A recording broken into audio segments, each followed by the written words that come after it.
to switch over to, actually made a PDF presentation for you guys for this. So in this talk, I'm going to talk about two topics. Marco and I talked about kind of like doing this a two-topic presentation.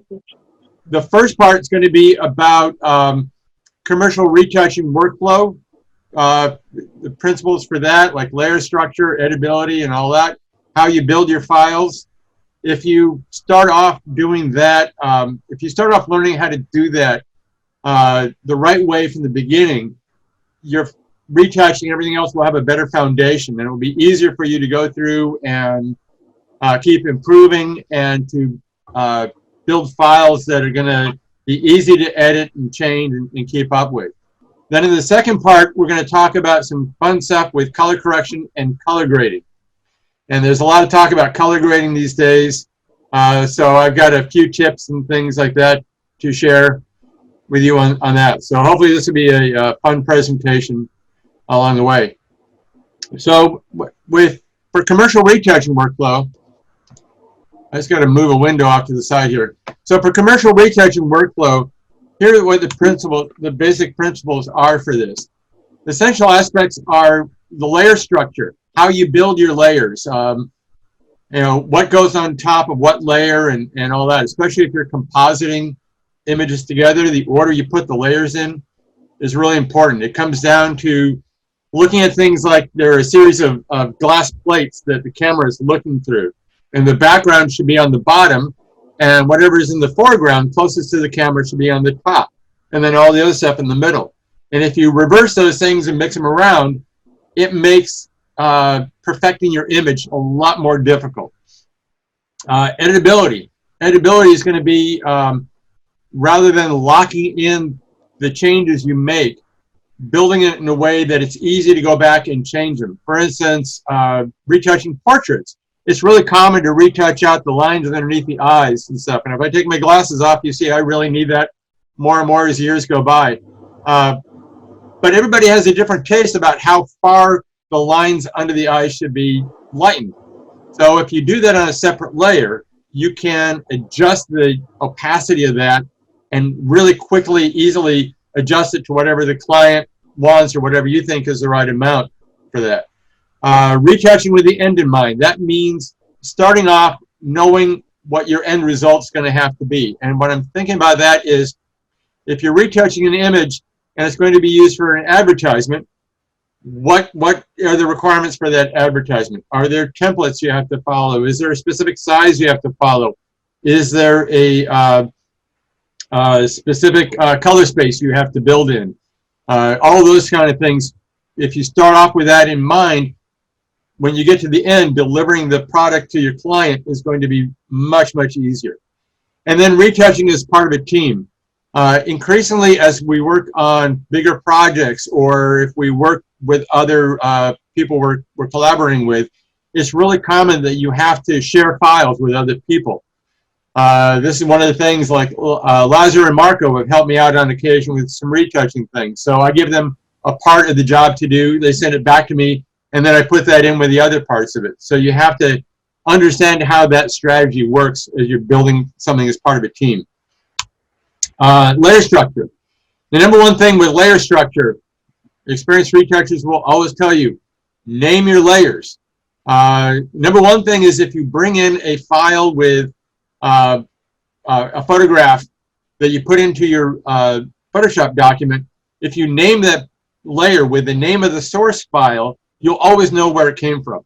What I'm thinking is, if I'm working on a food shot for a client and they sent me 5 different versions of something, and they say, oh, which frame did you use for the tomatoes on the top of the hamburger for that? If the tomatoes are, if that layer for the tomatoes is named with the name of the original source image for it, it's a lot easier for me to go back and look like, oh, here is shot 347. And it makes it a lot easier to track that. And then also naming the layer according to what it's for. So in thinking about like retouching portraits and things like that, instead of having layer 5, if layer 5 is lines, named lines on the forehead, then I know that that's what that layer is for. I come back to it 3 months later and have to make an adjustment. I know exactly which layer to go to, and I'm not having like, what was I thinking with layer 37? I don't really remember what that was for. Layer order. We talked about this a little bit already. What layer goes on top of what layer in your layer stack. Using clipping groups to leverage layer masks. So we'll talk a little bit about that, how you can make one layer and one layer mask do the work for several different layers for that. And then in organizing your layers, there's layer groups. So layer groups help you organize the layers. If you have a complex composite, you could have background as one layer group. You could have the model as another layer group. You could have the lighting effects as another layer group. And it's easy to organize and see what's going on. Layer groups can also have layer masks. So it's, again, another way of leveraging a layer mask, making one mask do the work for several layers. And then layer groups can also have blending modes, which can be really cool. The nicest thing about that is if you have several different layers in a layer group, say you've stripped in a model against a background, and you've stripped a head onto the model, and you've stripped a hand onto the model, and they're all in one layer group, and then you need to make the entire, the entire group for the model, you need to add some contrast to her and make her a little bit brighter or darker. If you set that layer group to normal blending mode, a adjustment layer, like a curves adjustment layer in that layer group will only affect what is in that layer group. So it'll make it a lot easier to control that. And again, you're going to be leveraging that. You're not going to have 10 copies of this adjustment layer for every single layer that's in there. You can just have it in there once. Editability. Think about techniques and tools like being basic Lego blocks. We just have some simple ideas for techniques and tools. You have retouching layers. You have clone stamp. You have the airbrush. You have spot healing. You have the healing brush. All those sort of things. They're like basic Lego blocks. There aren't really any super complicated techniques that you have to think about being, some magic thing. If you think about each one as being a basic Lego block, you can rearrange them in various ways to make really complex things. But a Lego block itself is one of the most simple elements you can think of. But you can build these great big things for that. And I'm sure many of you, like Marco, are Star Wars fans, and you see all the Lego block things where you can build the Star Wars ships and the Death Star and all that stuff out of these very simple little pieces for that. Using a separate layer for each task. So for me, when I'm working on a portrait, I will have a retouch layer, which is I get rid of everything I know has to be gone, all the specks, the dust specks, the stray hairs, the whatever. That all goes on one layer.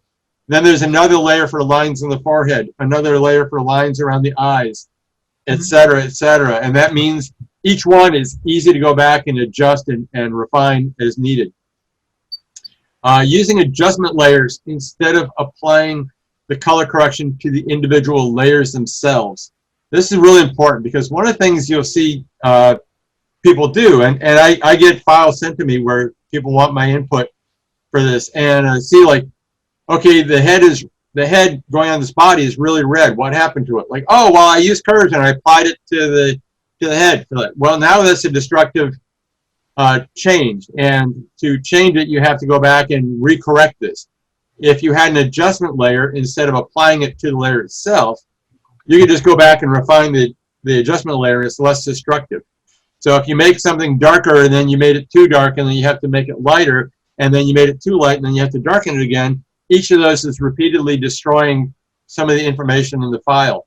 But if you have an adjustment layer and you made it too dark with your curves, you can just go back and modify the curves and you haven't destroyed any data. Smart objects. Smart objects are really cool elements in Photoshop. They maintain the detail and resolution when transforming, scaling, rotating, etc. like that. It embeds the information for the original layer into that layer. So if it's if you have a Camera Raw file that you brought in, if you shoot with a Canon and you have the CR2 file and you make that a smart object, it's always referring to the original raw data for that. for that. So if you make it larger, you make it smaller, you rotate it, you liquefy it, warp it, or whatever like that, it's always referring to the original data, and you get a much cleaner result. Another cool thing with smart objects is filters that are applied to smart objects are easily editable.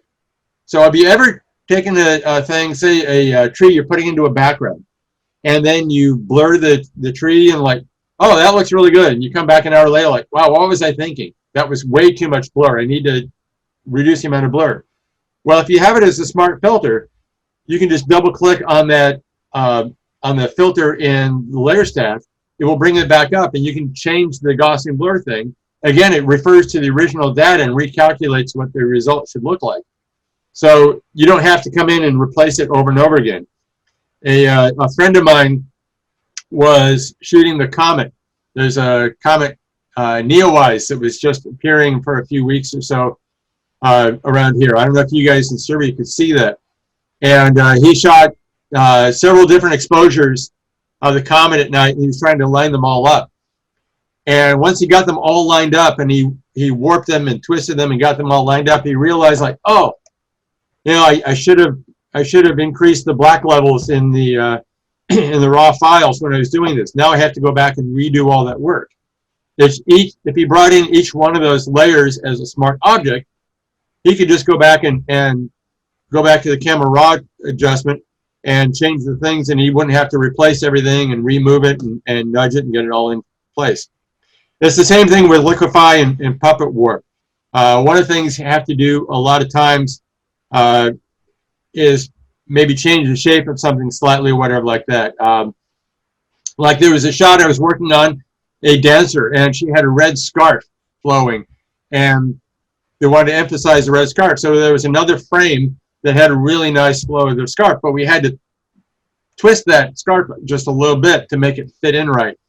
Bringing it in as a smart object means as we twist it around, if a few hours later we want to go back and like readjust that, now it's easy to do because it's all referring to the original data for that. Retouching with the end in mind. So the question is, how will the image be used?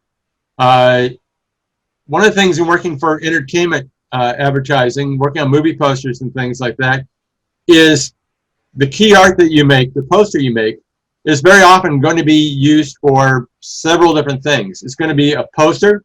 It's going to be something used on Netflix later to advertise the movie. It's going to be used as a advertisement in a magazine. It's going to be used on a billboard. It's going to be used on the side of a building. So you have to plan it out for all those multiple uses. And if you start off with that in the beginning, it's a lot easier to build that. Especially if you have to go to something for CMYK. Now, I haven't gotten as many requests about this lately, but it used to be very common. If you're working on something, say, for home entertainment, which now Netflix and Amazon and all those Hulu and all those streaming things would be home entertainment. It used to be that they would sometimes want a layered RGB file, and sometimes they want a layered CMYK file. There's nothing more complicated and difficult that I've encountered in Photoshop than changing a layered RGB file to layered CMYK, because so many things work differently. So if you know before you start that I'm going to have to deliver a layered CMYK file to this client, it makes it a lot easier. You just start off in CMYK and build everything properly that way. There was a job I did many years ago where building the RGB layered file took me like 3 hours, got it all done. And they say, oh yes, now we need that in layered CMYK. It became an all-night job trying to get exactly the same look because the reds, the shadows, the blending modes, everything worked differently. You also want to know about the file size and the resolution you're going to have to work at. Nothing like building your file too small to begin with and realizing like, uh-oh, I made this thing 1/4 the size and now it's not going to hold up when we have to blow it up. On the other hand, you don't want to make your file too big. I mean, who needs to work on 60 gigabyte files if you don't need to? So you want to have as good an idea about file size and resolution you're going to need right up front. Templates. One of the things that's common, like I said, with movie poster work is The basic movie poster dimensions is 27 inches wide by 40 inches tall. And it's very common as a basic file size. But because it's going to be used in various other uses, sometimes it's going to go around to different movie theaters, back when we could actually see movies in movie theaters. Hopefully we get to do that again. But every movie theater had a different size frame that poster went into. So since you didn't want to be cropping in to the image all the time, you would have to build extra around it. So you would need to know that going, before you start the job, you need to know what size it's going to be. If you're building something for an advertisement, if it's going to be an advertisement in a magazine, every magazine is going to have a template like, here's what the dimensions we need for this. Here's where the type should go. Here's where the image should be. Here's how much bleed we need. You need to know all that information before you start building your files, so you build it correctly. Getting information on the dimensions and the resolution needed before beginning work for that. Wherever possible, if you're going to work on something that's going to print and the client is telling you, like, yes, we need something for this, if you can talk to the printer himself or the printing company themselves and find out what they need to do it, you can cut out a lot of the crosstalk in the middle for that. Because quite often the clients won't know what's needed, but if you can get a hold of the person at the end, at the printing company, they can tell you, oh yes, we need this at 225 pixels per inch and 37 inches wide. That'll be great for us. Now you can easily get to that. Will parts of the image be repurposed? So like I said, for movie poster work, you may have the 2 or 3 floating heads against the background for that, and it's going to be in a vertical thing for the poster. But there's also ads where it's going to be square, so now you're going to have to move them around. Billboards, it's going to be long and horizontal. Everything's going to have to be moved around. If you know it's going to all have to be moved around, you can build it with that in mind when you're working on it to begin with, so it's not so difficult to move everything around and you don't have to redo work for that. That's also what breakdowns are, where you have one basic use for the image, and then you have all these sub-uses, and everything has to get moved around and built to that. There's also, is it going to be part of a series? So one of the things that happens a lot is you might have 10 images that you have to retouch and work, and they're all going to be used in an advertisement campaign together for that. So you need to have them all looking similar and make sure they're all working together. If there's a common background for everything, you can build the background and then just place that same background in every single image. You're not going to have to do that over and over again.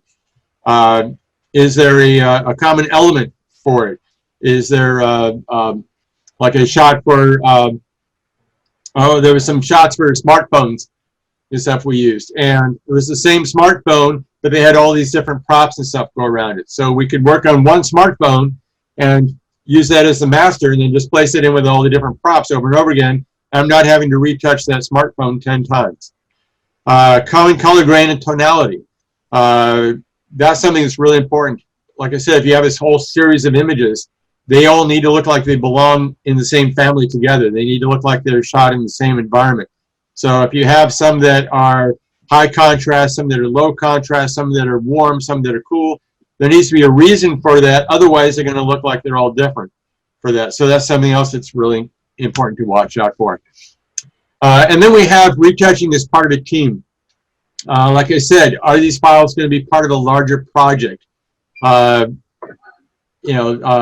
Is it something where you've got 10 or 20 images you're working on for that? You're going to have common pieces for that. You're going to have to make sure they all look together. Are there multiple retouchers or editors working on this project? So one of the things that was that came up a few years ago was I worked on a large series of images for Nike, and they were going to have custom-made shoes made out of this plaid Pendleton fabric for that, but they hadn't made any of the shoes yet, and so we had to make the shoes look like they were made out of that fabric. But they had like 30 of these images, and we had like a month to do, and each one was going to be many, many hours worth of work for that. So I had 4 or 5 retoucher friends working with me on this project, and so we all had to work in a common way so that the same look could be achieved and we could share elements back and forth with everything and make sure it all looked like it was comprehensive. So that's what the basics of the principles, workflow principles are. Let's take a look at what the way some of these things work. So the first thing I talked about was the idea about layer groups. I'm going to, there we go. I talked about this idea about clipping groups and stuff. So we have here three basic shapes. We have triangle, circle, and a square. Suppose I want the triangle and the circle to only show up where the square is. Well, one thing I could do is I could command click on the square, load it as a selection, and then I could add a layer mask to that. I could do it again, and I could add a layer mask to the triangle, and there. Now I've got that done. But what if now the client says, oh, square has to move over here? Well, now I have to go back and do that over again, or I have to select all the layers and make that remake all the masks up again. But suppose,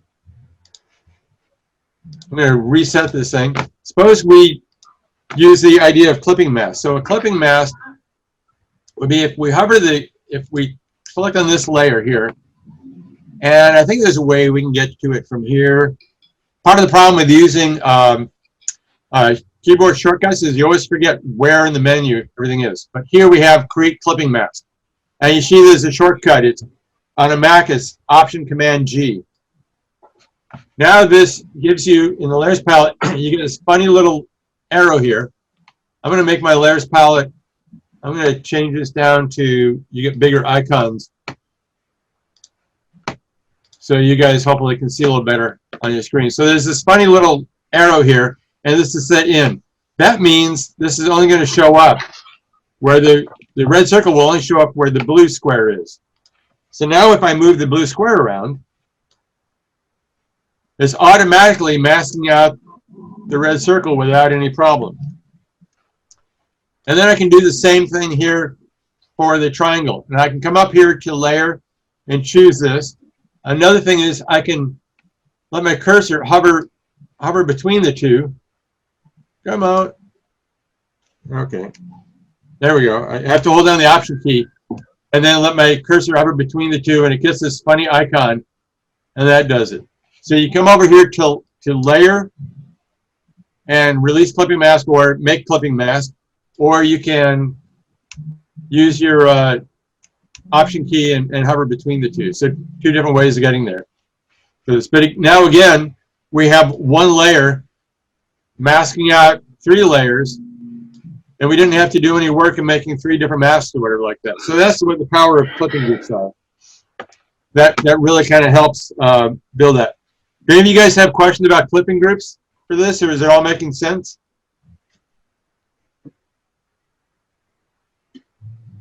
I'm not hearing any questions, so I'm guessing that means it all makes sense. So cool. Okay, so let's go to the next one here. I'm going to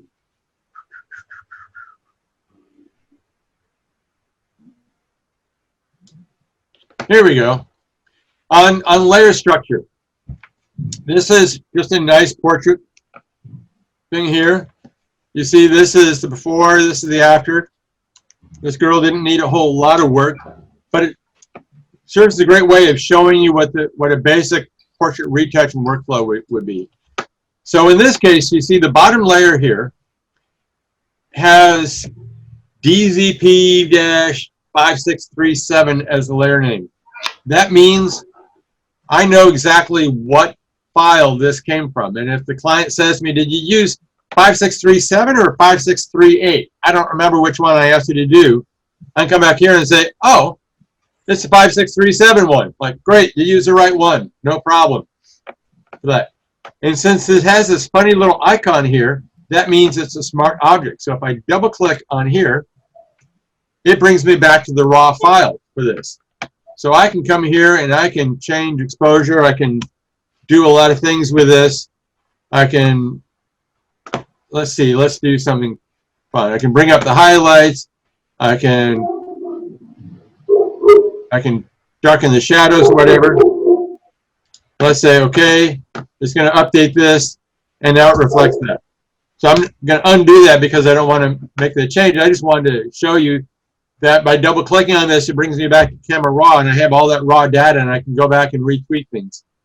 And that becomes really, really helpful. If I get in here and like, oh, I didn't notice the highlights on her forehead were blown out.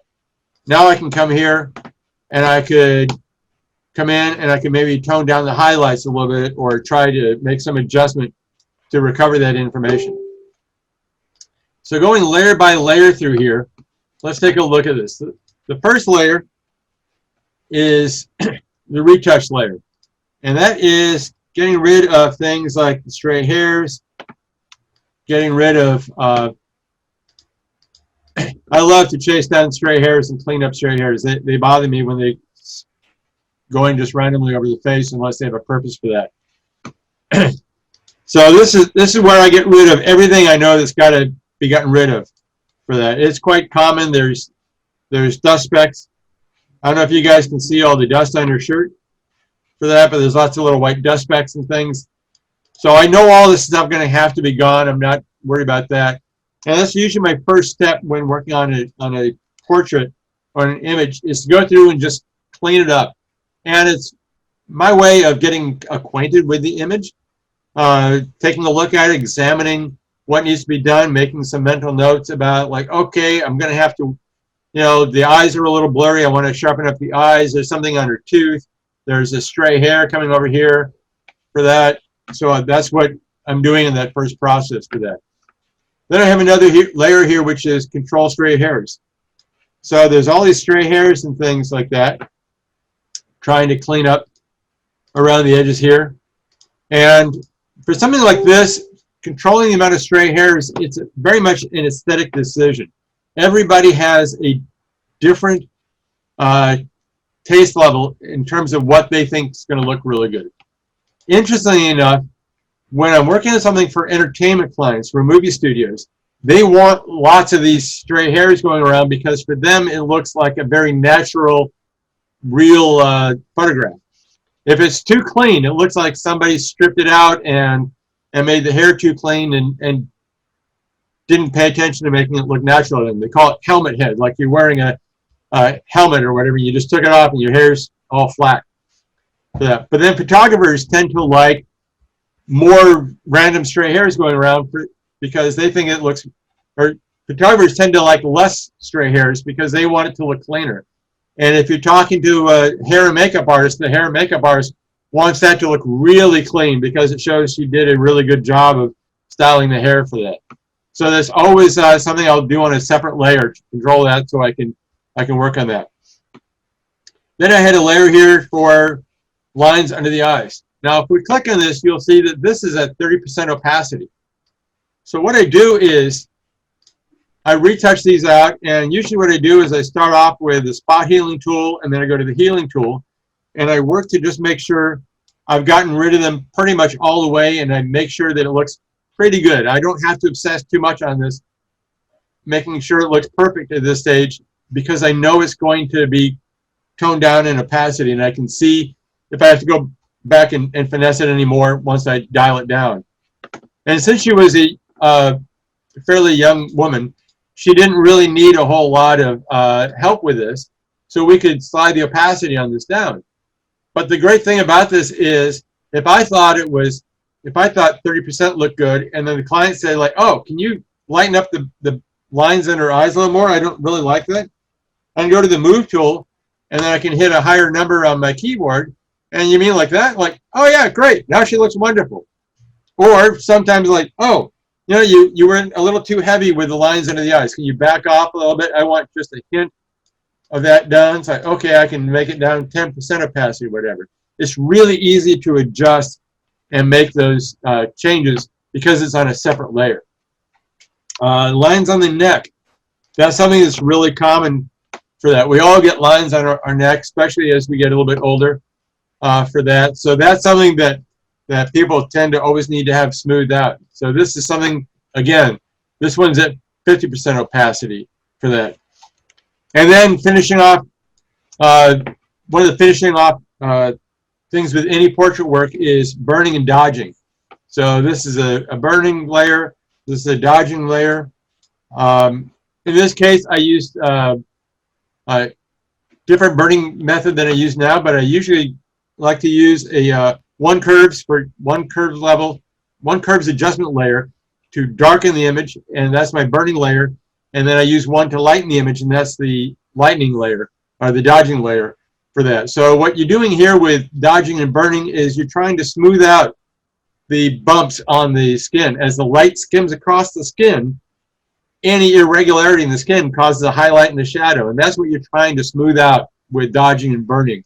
And then sometimes, like you can see with the burning layer, sometimes you're also using it a little bit to enhance the lighting for this. So one way you can really help shape a face is to look at the angle of light. In this case, the angle of light is coming from camera left or camera right.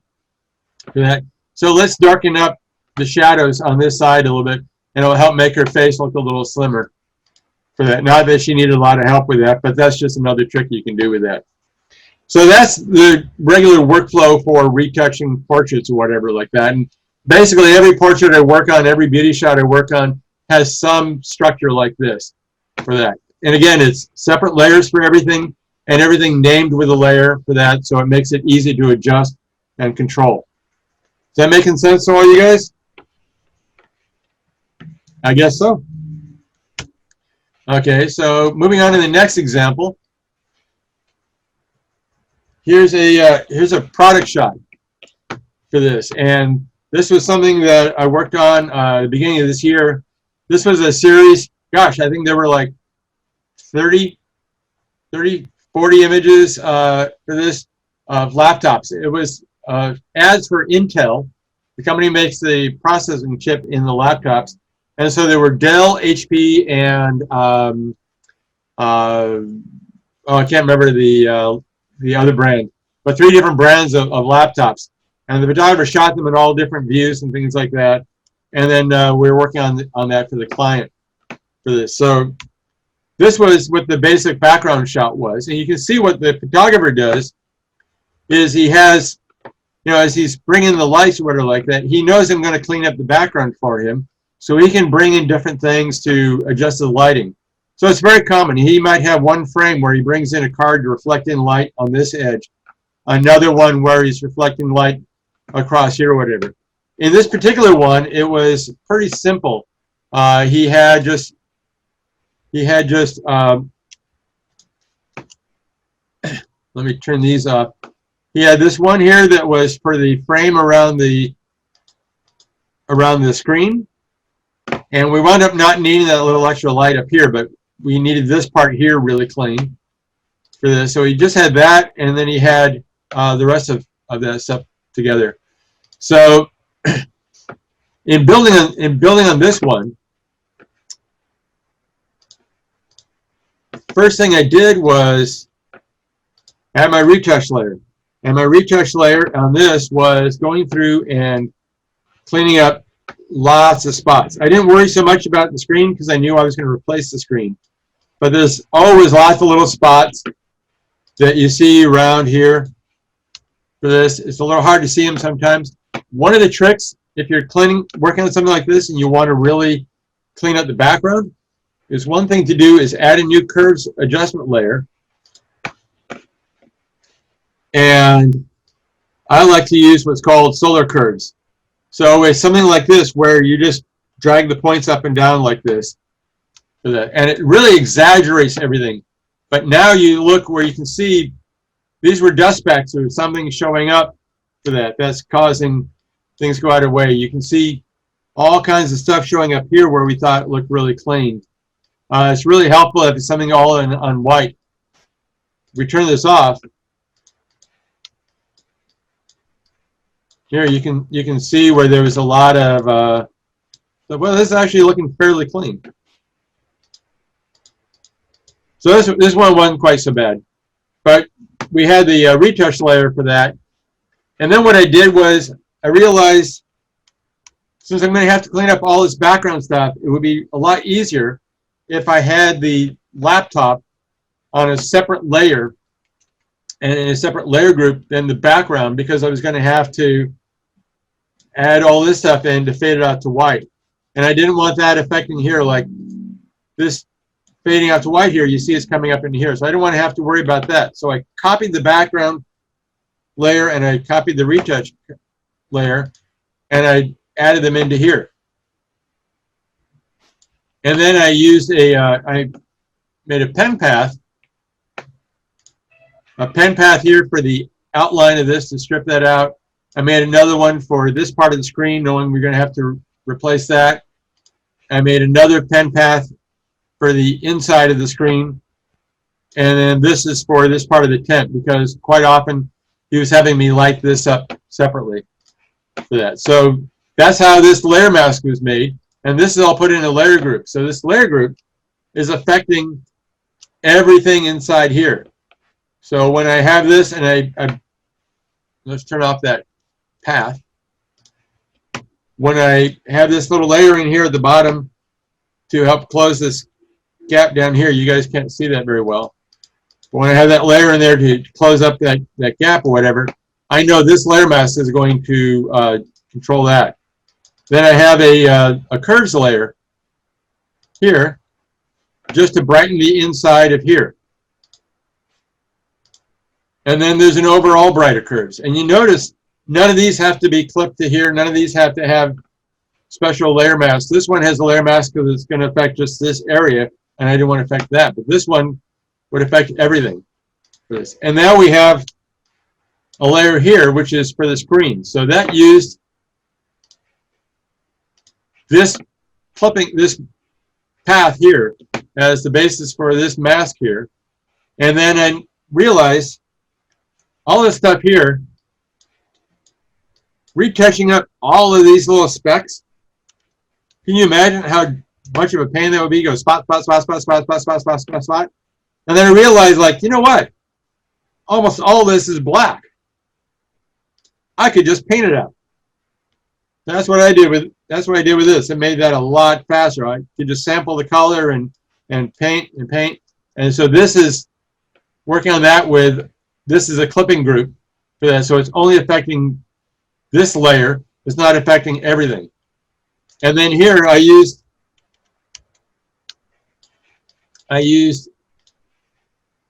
this path for the screen to define a graduation I made here for this. So this is just a gradient fill layer using the path for that. And I can come up here and I can change the colors on the gradient fill layer.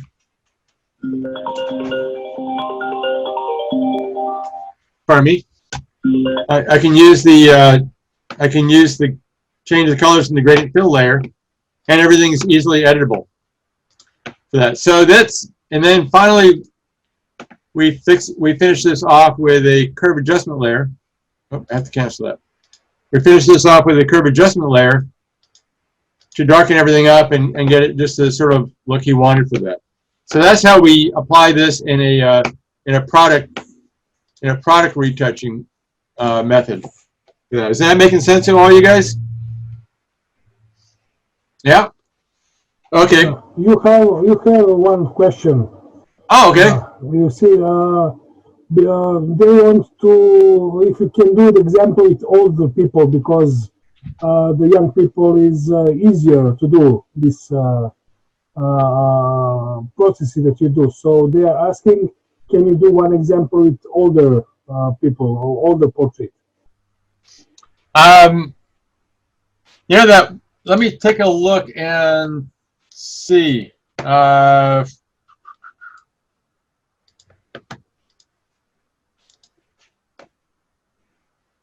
see how this one looks.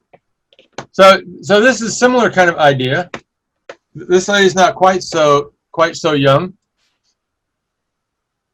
And again, you can see this has the name of the file in it, and this is a smart object. I can double click on it, and it comes up Camera Raw for this.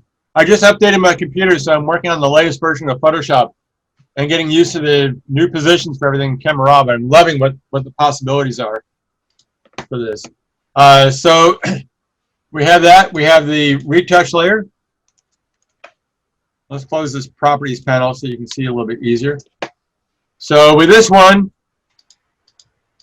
this is just that same idea. This is lines around the eyes. This was, again, 30% for that. And you notice I didn't worry so much about making that look perfect for that because I was going to use dodge and burn. This is lines around the mouth.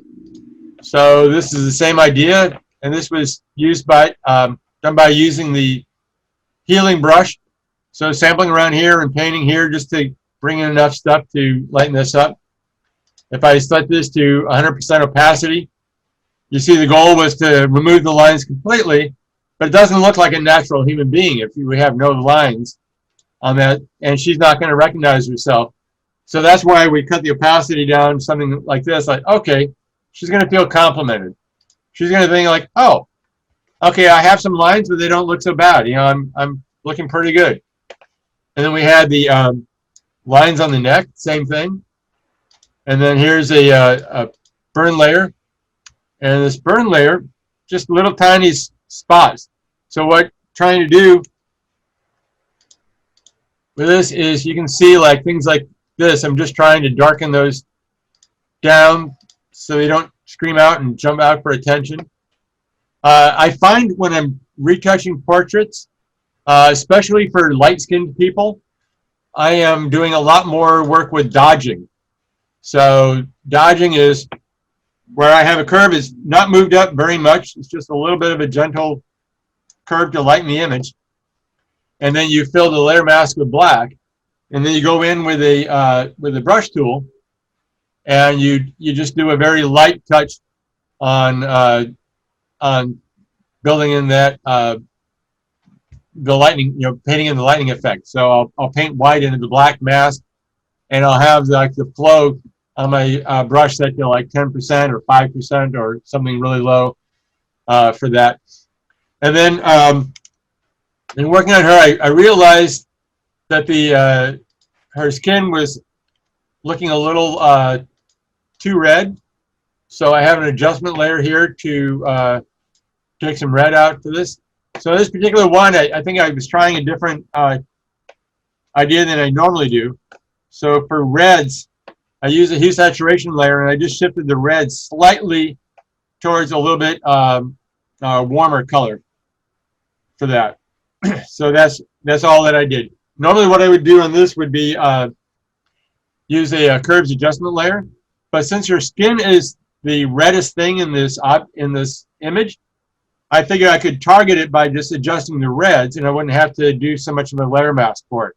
But normally what I would have to do is paint a layer mask for her skin, or use the select and under color range, try to select skin or something like that. But I was trying to do something a little more targeted with this here, and that worked out pretty well. And then I had another one for her skin where I did, and this one was using a curves adjustment layer, and this took just a hint of green out. Just a little touch of green. When you're color correcting skin, you can have people that are too warm or too cool. We can be looking in golden sunset. We'll have very warm skin color. If we're at night or we're in the shade, our skin color might be cooler looking, and that all looks natural. But if you're too green, you look like you have the flu, or God forbid, you have the virus going around. If you look too magenta, you look like you're sunburned. And as humans, we're really keyed into things about that make people look healthy for that. So I find the green magenta balance between skin color is the most important one, and quite often it's like bouncing on a knife edge. So it's like 1 point this way or 1 point that way. You have to be really careful with how much you do for that. So that's why this is barely any kind of adjustment. But the idea was just to try to take some green out of her skin and give her a little better look. I do find the vast majority of times when you're retouching skin, if they look too yellow, it's usually just 1 or 2 points too much green. So I will use this target adjustment tool here and I will sample around where, like, okay, that's where about on the green curve. That is, you click it, we'll make a point, and then I use the arrow key to like knock it down 1 tick, 2 ticks, like, okay, that looks right.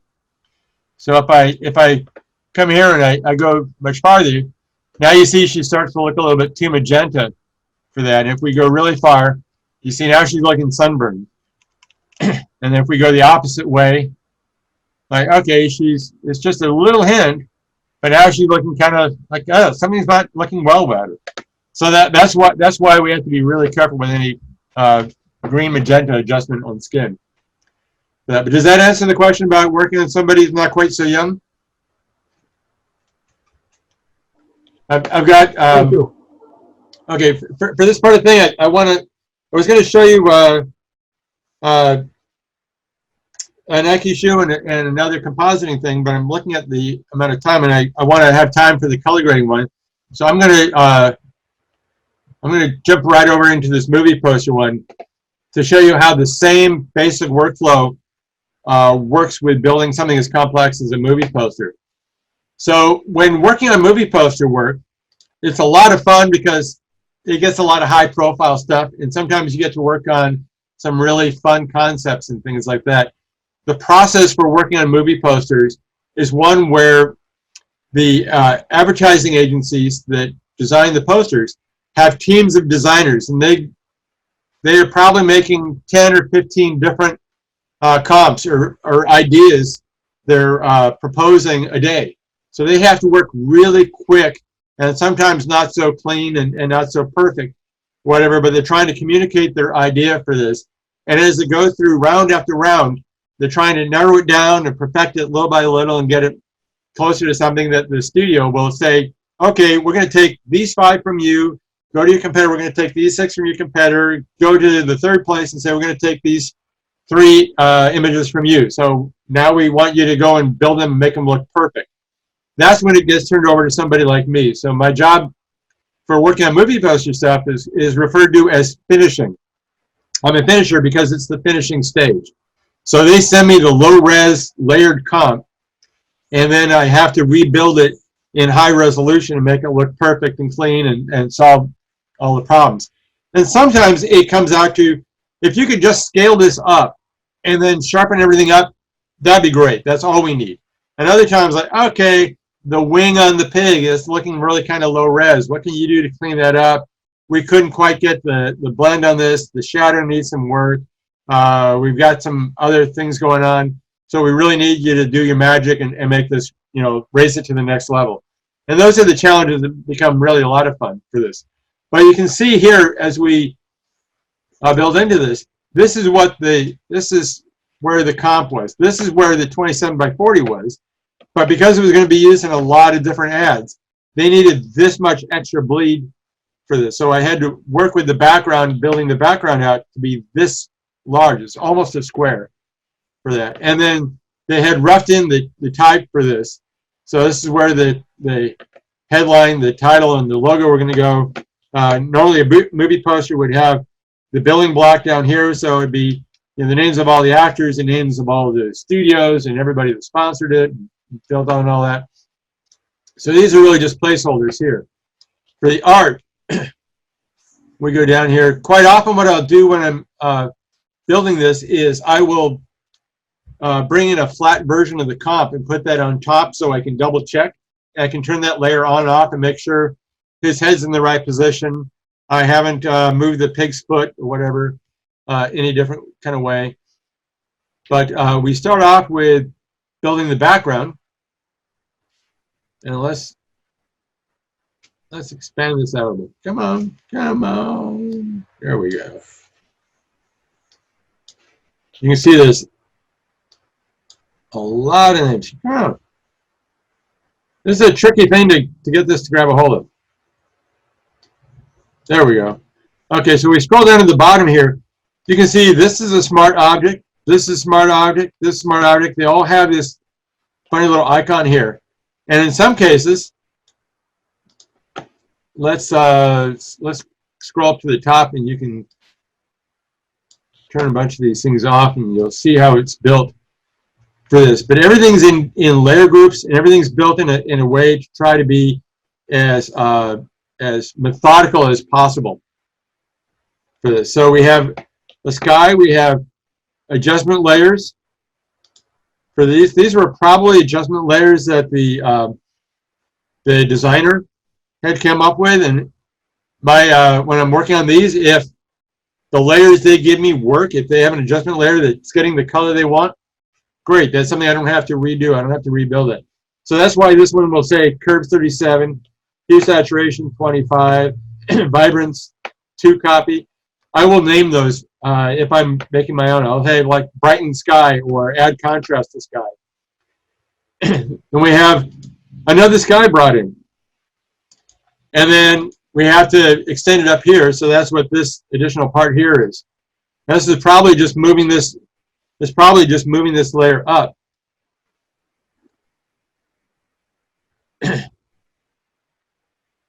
Or maybe I warped it or something like that to build it up. But that was just extending this out so it would fit to the edge of the image there. And then here's another sky brought in. And this has a layer mask. So want to make sure that we're hiding all the edges and we get a nice soft blend for it. One of the things that's really important is to, if you hold down the Option key and click on your layer mask, you can make sure that you've got all the edges covered and there's no messes in your layer mask, whatever. And then we're building in more of the skies. So this is the same file name, same file, but just use different ways, trying to build it up and make sure we're not repeating the patterns too much. Sometimes if you look at movie posters and you look really hard, you can see like, oh, here's a pattern, here's a pattern. Maybe I see a repeating pattern. Maybe it gets lost in the thing. Maybe something hides it, whatever. But that's something that you really want to try to watch out for and catch so it doesn't look too obvious that you're repeating things. But I think in this case, we had our guy in the pig flying over here, so it was going to hide some stuff. We didn't have to worry about it. And then we had the land come in. So this, again, was a smart object. We can double click on here. And here, this is a raw file for this, and this is what that was. You can see that it's been warped for this. So if we go to the warp transform, oh, I have to turn off the layer mask. Oh, okay, I have to unlink it. There we go. Now you can see what kind of a strange twisting around we did for this. Yeah, you can see how weird this warp was to get that in. But because it's a smart object, I can come back and do this, and I can readjust it and change it around if I wanted to, without having to worry about replacing it and doing all that all over again. So it makes it really easy to work on this stuff. I can't speak highly enough about using smart objects. They do make your files larger, so you want to make sure you've got all that set up right. You've got a powerful enough computer that you can see we're just building up all these adjustments and things to get this looking kind of the way you want. And a lot of times these things are coming in with as needed kind of thing. And in these cases, it's not a whole lot of adjustment. Like in this one, just to boost the greens here a little bit. It doesn't make a huge visual adjustment, but it's just giving it a little more life. But a lot of the times, these things are built one step at a time. Like, okay, I've got this. Like, you know what? Those greens kind of need some boosting. What can I do? Like, oh, I know. I'll try a Vibrance thing for that. And then we add some noise to this. Noise is something that's really useful for things when you're combining images from different sources. They all have different grain structures. So adding a layer of noise on top can give a consistent grain structure for something and help make it look a little bit more complete. And here we've got our cast and our pig.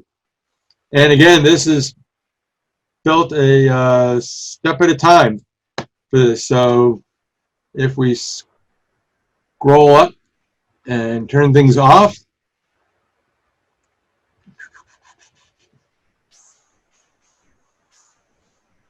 You can see there are a lot of layers here, but they're all very basic steps, going one step at a time, building this up a bit at a time for this. And so by taking it one step at a time, it becomes easy to go. So we have our basic pig shot here. And oh, here's the pig head. So the pig body is split into two different parts. So they didn't like the way the legs were positioned here. They didn't like the way the legs were positioned, so we masked those out. We had some retouching. This is shadows for the legs. This is a hue saturation adjustment. This is a curves adjustment to make them darker. This is the back end of the pig. For that. Now this blend here, since the legs are going to go here, the blend didn't have to be perfect for that. I just needed to make it look so the lines and everything like that made sense for that. And then we had more shadows for the legs. This is just paint, and it's set. Oh, it's just paint on normal blending mode. This layer 104 is something that the designer had done. My retouch layer, my edging. This is going around the edge, making sure the edge looks nice and clean, and that works for that. And then we darkened it. And then we had some pig hair. So going around the edge, adding hair around the edge, making that all look like it's got a natural looking edge. And then a hue saturation, a curves, so we can darken the ears. This is building the rope. Building the rope takes this layer and this layer to build those two rope things together. So we build the rope. Then we put the people on. And the people, again, are a smart object. We can open this smart object up. It takes a moment to open that up. Here's what goes into all the people. So smart objects can also be made from a series of layers themselves. And the cool thing about this is one of those objects where maybe it's being used on 3 or 4 different comps or whatever. Maybe they had different pigs they were doing. So we build it once and use it many times for that. We've got the retouching. There was a Adidas logo. We can't have the Adidas logo on the shoe, but I guess the 3 stripes could stay. So everything's just built a layer at a time here. Building this up, going step by step for this. And then we have the wing. Bringing in the pig wing. And so the pig wing starts off as this very rough thing here. And you can see the pig wing itself looks kind of, let's see. This is a smart object, so here's what the pig wing was. So all the hair and everything like that looks like it's going in very chaotic kind of fashion for that. So that's looking kind of odd. And that was one of the things I had to work on for that. Let me see if I have that layer for that. But we wanted to bring in some sharpness and make that look like it belonged. Then you have an adjustment layer to try to nudge that closer to the right color. And then finally, one of the hints for this is just a layer filled with solid color, and it's put on color blending. So that was sampled from the pig and got that to go there. And then we have retouching on that. We have layer flare. And we have the color effects. And so the color grading on here is just a simple set of layers. For this, they used a couple of gradient maps, color balance, hue saturation. But one of the cool things by doing all this in one layer, in one layer group here, the FX, it's easy to turn on and off and change. But it's also, if you come up with a color grade that you like, and you're going to do this for 3 or 4 posters, you can just drag this group of layers to each of the other posters and have a consistent color grade, and then you have all the layers there, so you can make any adjustments, whatever are necessary for that. So that's how this, something as complicated as this movie poster was made, but it's all using the same very basic Lego blocks, one step at a time, building it up and making the structure more complex as you go, based on a series of just simple building bricks for that. You guys have any questions about the workflow thing before we get into the color correction and the color grading aspect? Yes, you have few in the chat, please. What? You have few questions in the chat window. Ah. Since I'm on screen sharing, I can't see the chat window. Okay, Alexander asked you how large was the team for this job, and Zoran asked you, can we see the original photo of the people? The original photo of the people? Yeah, those two on the poster. Yes. So let's see. Here's a smart object for the people. We double click on this.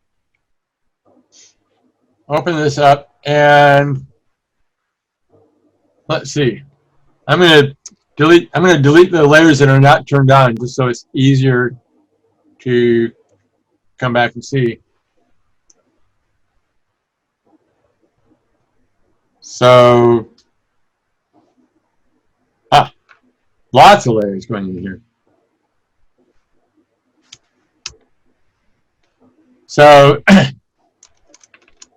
there's a shot on, it looks like, I don't know what you call this. Oh, it looks like somehow the layer got corrupted for this as well, but this is not a smart object for that, which is too bad for that. So this is the upper part of the people.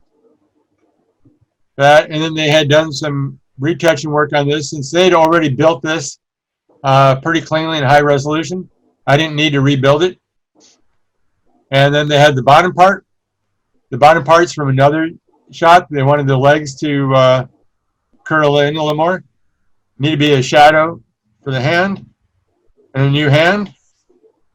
And then they merged all this into a single layer. I think this one was turned off. Then we got a new head. And then fix. Looks like fixing is just fixing up different problems with that. And then a little bit of color grading. So that's the way a lot of these movie poster stuff are built. And you'll find it's common if you're stripping people into some sort of a fantasy thing where, you know, we call them Frankenstein figures, because you got a hand from here, you got a head from there, you got a leg from something else, and they're all stuck together for that. So it's built from various different parts and stuff, but you're just trying to figure out, like, oh, okay, how am I going to get this leg to fit with that hip? What do I need to do? I need to find another piece. The pocket's not completed. I got to find a piece for the pocket. I don't like her hand. Can I find a better hand to stick in there? So it's just that kind of a thing for that. Does that answer the question about seeing the people? Yeah. Okay, great. I'm going to ask you, did you work on any famous movie posters? He obviously didn't follow your workshops from last year, so if you can answer him. I didn't get that. What was that again? Did you work on any famous movie posters? Oh, in the last year, let's see. I did work on some stuff in the spring. I worked on some stuff for I can't remember the name of the thing, a Netflix series for that. Jeffrey Tambor was the star, and then there was a scandal about Jeffrey Tambor, so he got fired from the series. So the last episode was a big musical thing with all the rest of the cast in it, and so I worked on a series of posters for that. but they didn't let me have any copies of the files or whatever for it. So there wasn't a lot of movie poster work last year. Nothing really all that exciting for it. It was more, you know, the last few years, most of my work has been actually working with photographers on advertising projects and different things like that. Right. It's hard to get the layered files for movie poster stuff to show because the studios are pretty closed-minded about it. And if I work in-house at an ad agency, they never let me take copies of the files either. So if I'm lucky, I can get a flat version off of the web sometimes. But I always have to ask permission before I show that. So it is fun working on movie poster stuff, but it's not always the stuff that's the most challenging. Well, let's get into the color correction and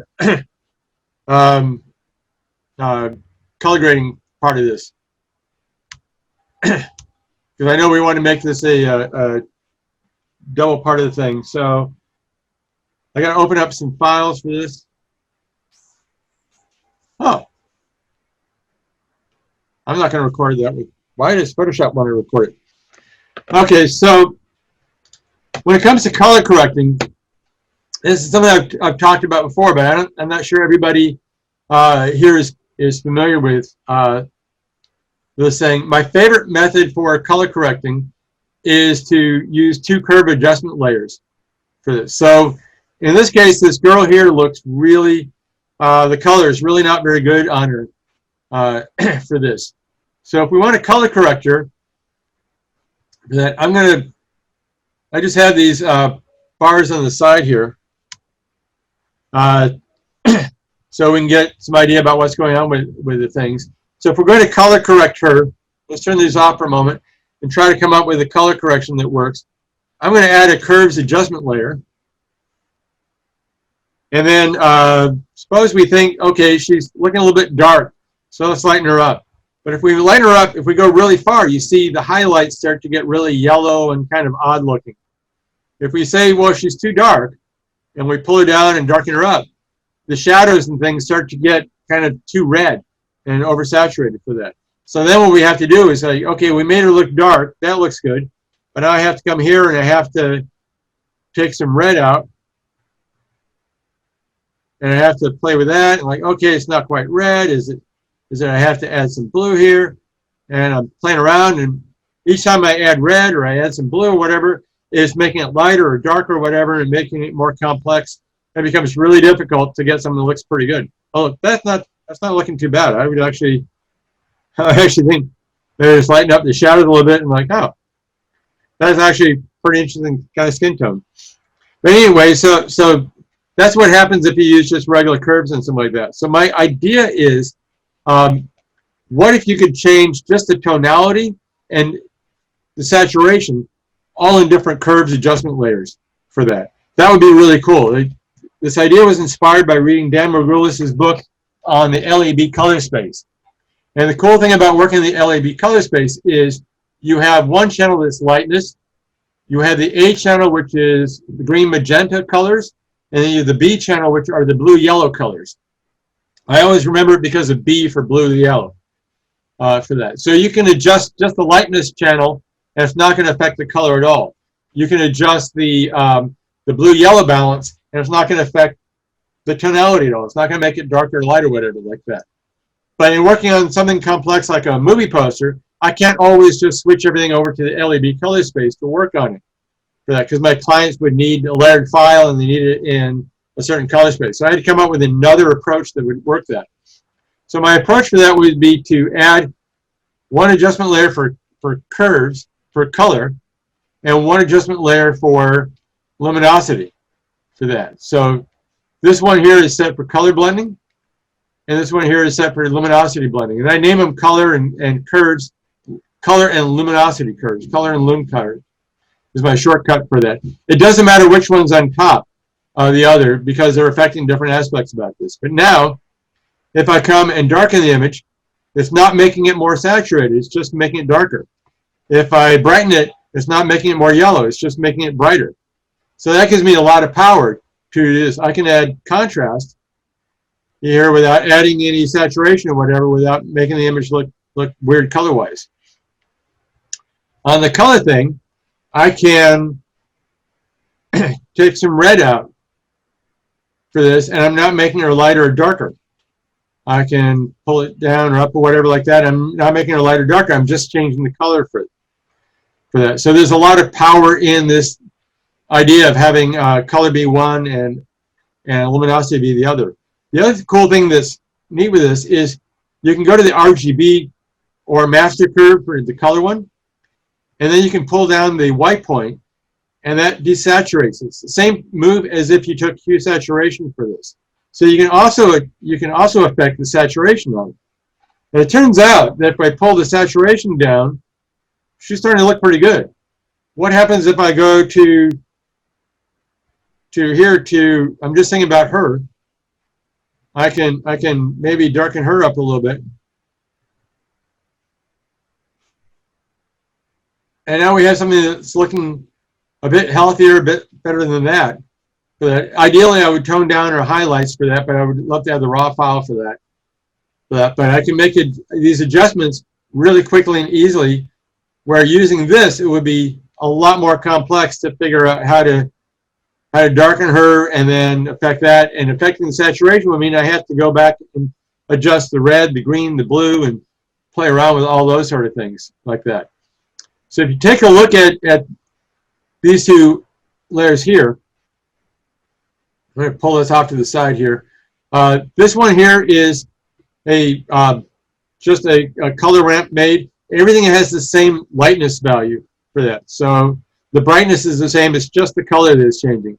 And then this one here is a regular color ramp made where I desaturated it by about 50% or whatever, just so you can see how affecting this goes on. So let's bring this back to the foreground, and let's reset this. We'll come here and we'll reset. We'll turn that on. We'll reset that.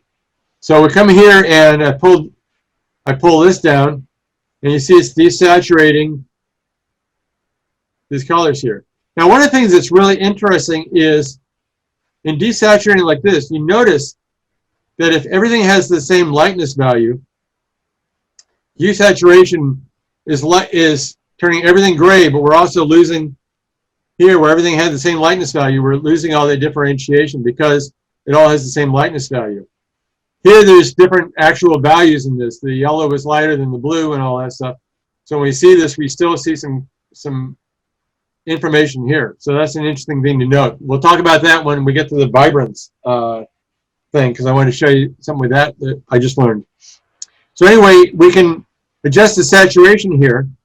If we pull up or down here in the middle, we see that we're affecting the saturation in the highlights and the shadows differently. So that becomes some really interesting thing. Like I could just desaturate the highlights, or I could just desaturate the shadow a little bit by pulling down here, and then maybe I could add some saturation by pulling up here and doing that. Now here she looks really horrible because she was already too saturated. But look at our color bars on the sides and stuff, and we can see how we're affecting those things for that. So there's a lot of power in how you affect this for that. There's a lot of stuff here, and it's all visually based. So you make an adjustment, you pull it down, and you start seeing what happens. Like, oh, okay, I like that, I don't like it. I like this, or I don't like it. But you get a sense of how that works, but just by playing around with it for that. So that's one of my favorite things. And we'll talk about that when it comes up with a couple of different examples. But this is just the basic for this. I also wanted to show you difference between hue saturation and Vibrance. This is something I just learned from Colin Smith. He has the Photoshop training channel, and Colin's a pretty cool guy. So with hue saturation, we have a saturation control here. And here's the interesting thing. If everything has, in this case, what we're doing here, oh, this is interesting. So the one where it's all the same lightness value, we're getting different results. Here, where we're getting more information change, here, where some tones are getting darker than others, but this one where it's all it was all different lightness values, is all becoming one kind of color blending in together. So that's pretty interesting for that. But we can see how that's affecting these two different things differently for this. You can also roll these things around with this, and with hue saturation, you can target just the reds. So you can take just the reds and maybe just desaturate reds here. That actually looks pretty good for her. So that could be a good thing. You're like, oh, like I did on that one portrait thing, we just have to desaturate her reds and not the entire image. So it's always good to know that there are different approaches for that.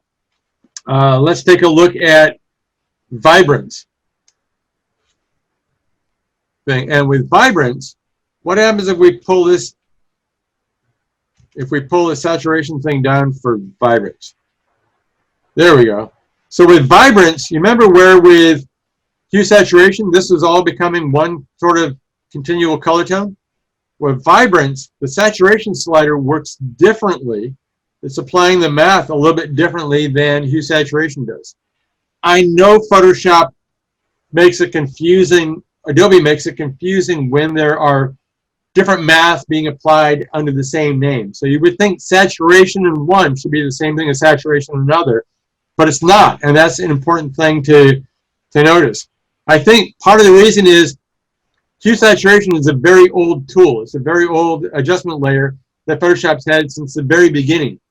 If they change the math on how the old tools work, they're going to screw up a lot of workflows, and a lot of people are going to be really unhappy. But if they make a new tool, they have a chance to revisit the math and make the math a little different for this.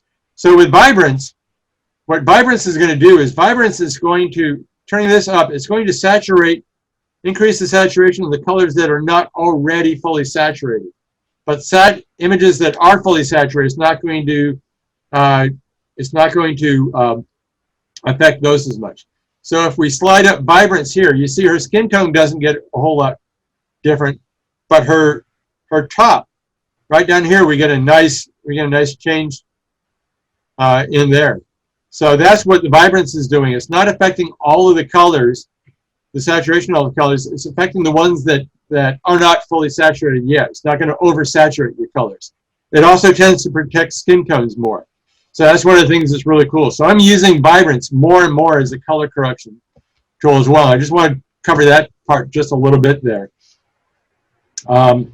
Let's get into some other examples about color correction things. So here I have two images for this, and this is a shot of my wife Amy from back before we got engaged. Even we went on a trip to Lake Tahoe for this. So this was shot on film. It was a scan of film for this, and this is the way the shot turned out for that. So color correcting this would be really difficult thing to do. So here's a luminosity curve where I made her a lot brighter. You can see what I did here to make her a lot brighter for that. And then here's a color curve. And in the color curve, I added some saturation by adding a little bit of an S curve here. I took some blue out and I added some red in. And I'm like, okay, that's not looking too bad. And then I looked like, okay, the face is looking a little too red, so I made another color curve thing to take some red out for that. And then I made a face luminosity curve to bring her up. And then I figured her shadows needed some boosting, so I had to make some really complex things for that. And then I brightened her eyes a little bit. So that took a lot of work. It took me quite a while of playing around with it. And it's one of those things where even now, every time I come back and look at this, I am going back and like, you know what? The color wasn't so good. I need to make a change. It's like maybe I took too much blue up. So I need to come and warm it up a little bit. But like, okay, maybe I just want to, warm up, take a little more blue out of the highlight sweater like that. So I'm always thinking I got to make some other kind of change with this sweater for that. But this was done with this basic idea of the two curved layers. Imagine what would happen if we tried to have one curve adjustment layer to brighten this up and take some blue out. Take some blue out, more blue out. Now she's getting green. Now I have to come here to green. I have to take some green out. She needs a little more red. It's too much red. So now I have to open this up or whatever. And you have to come back and bounce back and forth and back and forth and back and forth. And this is easier to get a pretty good starting position by separating them and doing them as two different adjustment layers. So that was one of the ways that we're working on stuff. And I've taught this technique for many years, and you guys have seen this image if you've been to FOTORAMA before, and I've used this a couple of times for that. But one of the things that Adobe does that gives us a lot of interesting power is Adobe Camera Raw is actually becoming a much better color adjustment tool. And so I wanted to show you guys a little bit about working with that. So this is the same shot of that. I turned it into a smart object so I can use Camera Raw as a smart filter. And we double click on here, and you see what I was able to do. Let me see if I can reset everything back to 0. So we're going to go 0, 0, 0, 0. I know there's an automatic way to do this, but I don't remember what it is right offhand. So, okay, so we've got this. So the first thing I'm going to look at is white balance thing. And the white balance tool, let's click here and select something that should have been white. So let's click on this white part of her sweater. Already the color is looking really pretty good. It's still looking a little bit dark. So I'm going to open up the exposure a little bit. The shadows are looking a little too dark to me. So I'm going to boost that, but I want to bring some contrast back into it. So I can play around with this and get that in. Her skin tone is looking maybe a little magenta. So let's take a little bit, let's play with the tint a little bit for that. And now I want to bring some color up in this. And really quickly, I'm able to get something that actually looks like a pretty decent adjustment and play around with a whole lot of tools here that I don't have access to with curves for that. So Adobe Camera Raw becomes a really powerful adjustment tool as well for color correction for that. So that's one thing that's a really good tip for color correction is also try to think about Adobe Camera Raw. Sometimes it makes it just so much faster. There was a series of images I was working on for a movie about some singing group for that, and all of the JPEGs they sent us just JPEGs, but all the JPEGs they sent us had this really heavy yellow warm color cast to it, and we had like 20 of these things had to be used in various ads for it. So color correcting each one was really problematic for that, and everybody's color was getting really whacked up. And then when we tried using Adobe Camera Raw, we just did the white balance and white balance on a white point on them, and all of a sudden, boom, that yellow cast went away for everything. And we got a place that was like 95% better starting place than we had before. So quite often Adobe Camera Raw gives you a really good starting place. And as I did with this one, once I applied the Adobe Camera Raw, come on. Once I apply the Adobe Camera Raw, then I could come back in and make some other adjustments for this. So I think what I was doing with this was, I was trying to achieve the same thing. But you can then come back in and finesse and nudge things around a little bit more as well. So you can have multiple things going on. You just don't want to make your color correction too complex. I find if you get 30 different layers trying to adjust the color correction, then you never know what's doing what. It becomes more complex for that. So let's take a look. Does anybody have any questions about this color method? I want to show you a couple of other tricks and then get into some things about color grading. Okay, so one of the things we talked about was targeted color adjustment. So we have this guy here, who I call him the red-faced man. And this is an example from the book I worked on with Katrine Eisman for that. Photographer Bobby Lane, a really nice lady, shared this image with us for this. So in this case, this guy had one of the problems with the skin that you'll see a lot, where the skin gets a little red and blotchy for this. And color correcting just the red blotchy things can oftentimes be a really complex kind of thing. So here with this, you've got the retouch layer, which is my basic portrait thing. I wasn't going to worry about making him look like a really great portrait because that wasn't the point for this. But the idea was, what is the easiest way to color correct just the reds here? And we've talked a little bit about that with when I've used the hue saturation thing to target the reds for it. But we don't want to target all of the reds on his face. So I'm going to show you what we did here. In this particular one, there's a layer mask here, so it doesn't affect his teeth. I didn't want it to bother his teeth and make his teeth too odd. But if we come here, I'm going to stretch this out. This is one of the things that you can do, which is really fun with, really helpful for this particular part. You can stretch these things out so you get a real wide range. So you can come over here to reds, and we're going to reset this for that. And the first thing is, like, I figured these areas here are probably in the reds. I'm going to exaggerate the reds and slam this way over so it's really obvious what it's affecting. And now I'm going to try to use these tools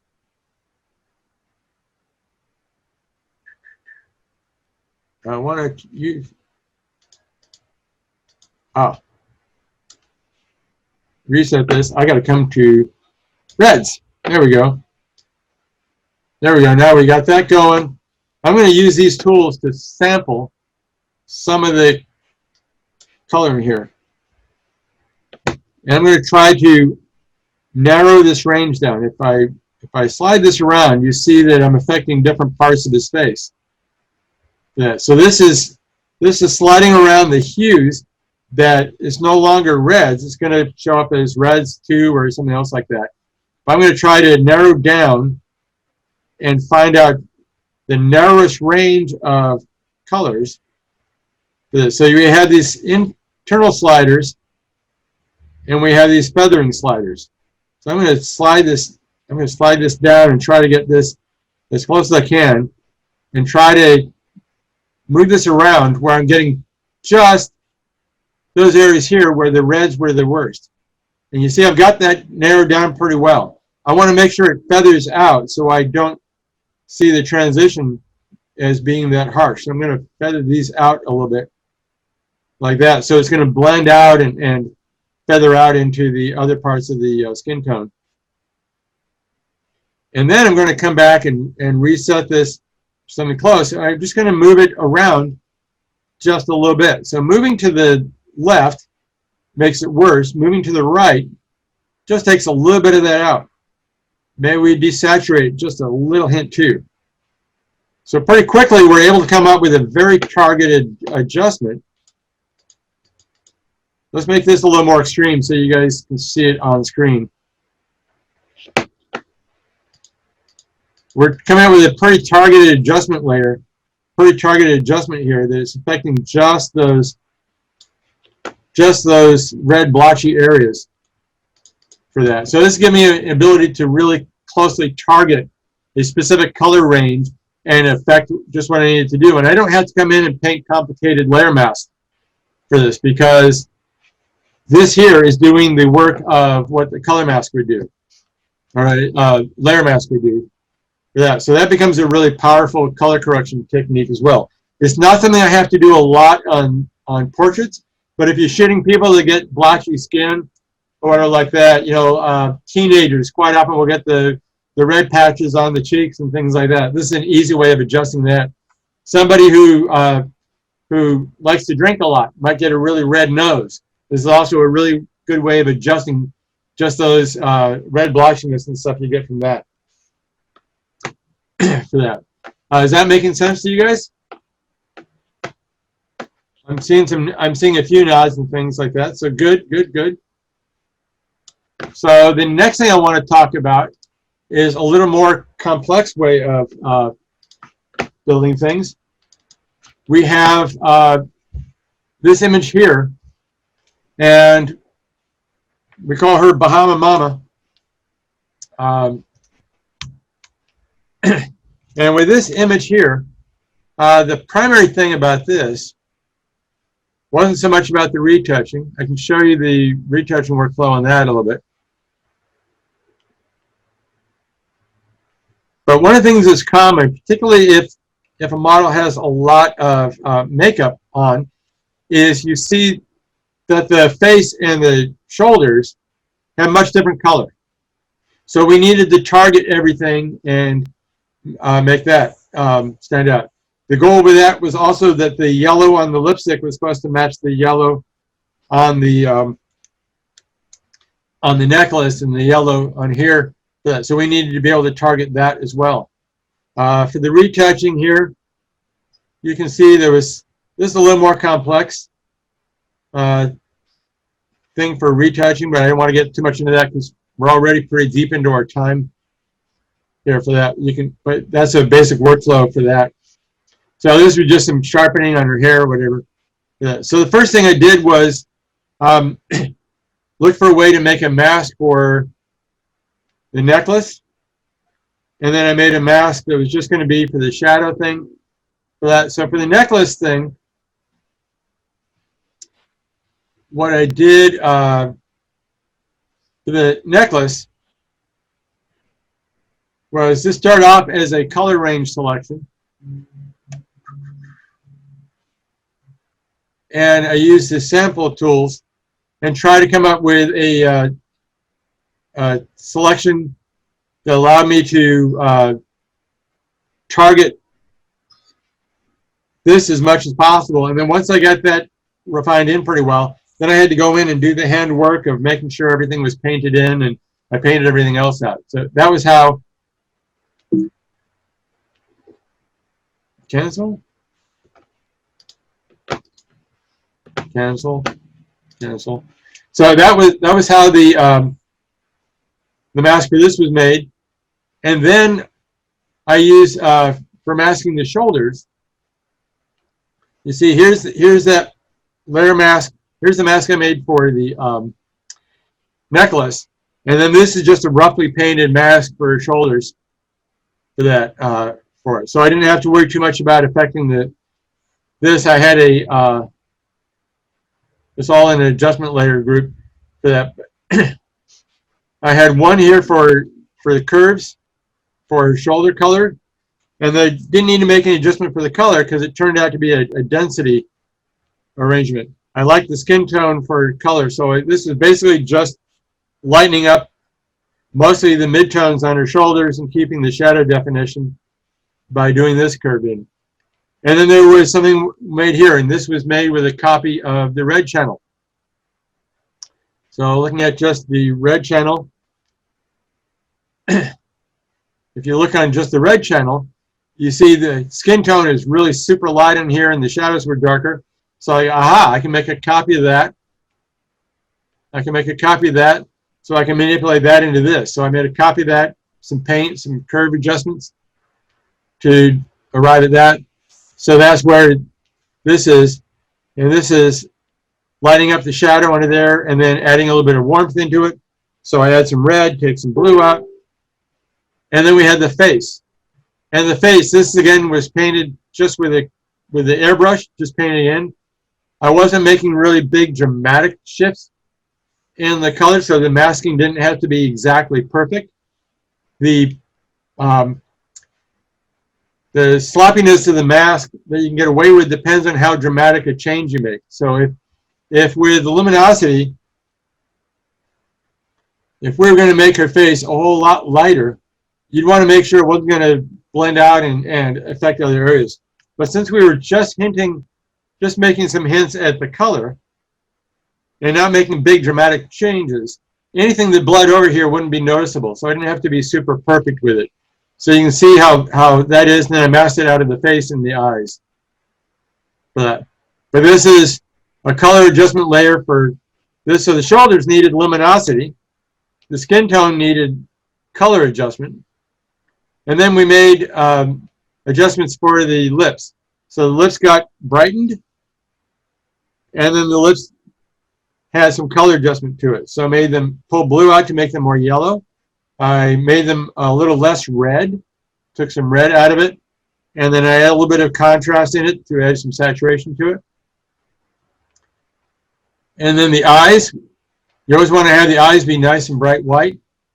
And then there's overall color grading for that. So this is just taking that same concept of luminosity and color curves and going layer by layer and building that up. So it's a simple basic concept, but like Lego blocks, we're building it up one step at a time until we get to the thing that we needed for that. Is that part making sense for you guys? Seeing some nods? Okay. So let's get into some color grading stuff. So this is some stuff that I really like. And color grading can be a wide range of stuff, wide range of approaches and goals and things. And one of the things that I really, I'm going to close the properties panel for a moment.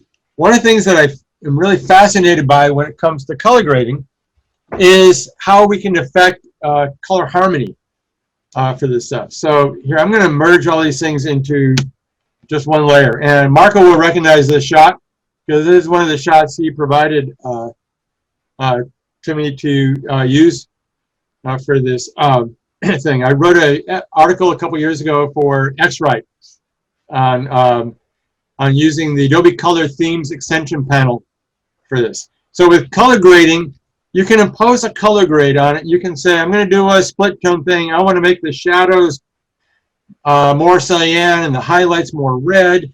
I want to make them more blue. You know, the shadows more blue and the highlights more yellow. And you can do some sort of split toning thing and just impose a color grade on it.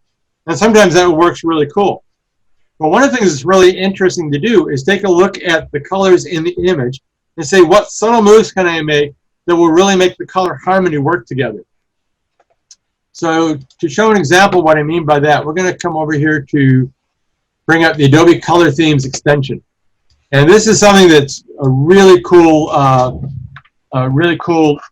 panel for that. I don't remember when Adobe introduced this, but one of the guys who's going to be doing a presentation a little bit later on, I think on Sunday, Seth McCullough, he's the one that showed me how to use this palette, and it's been really super cool.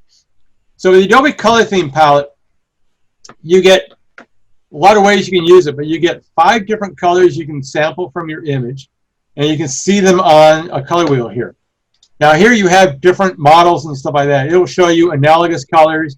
It will show you monochromatic.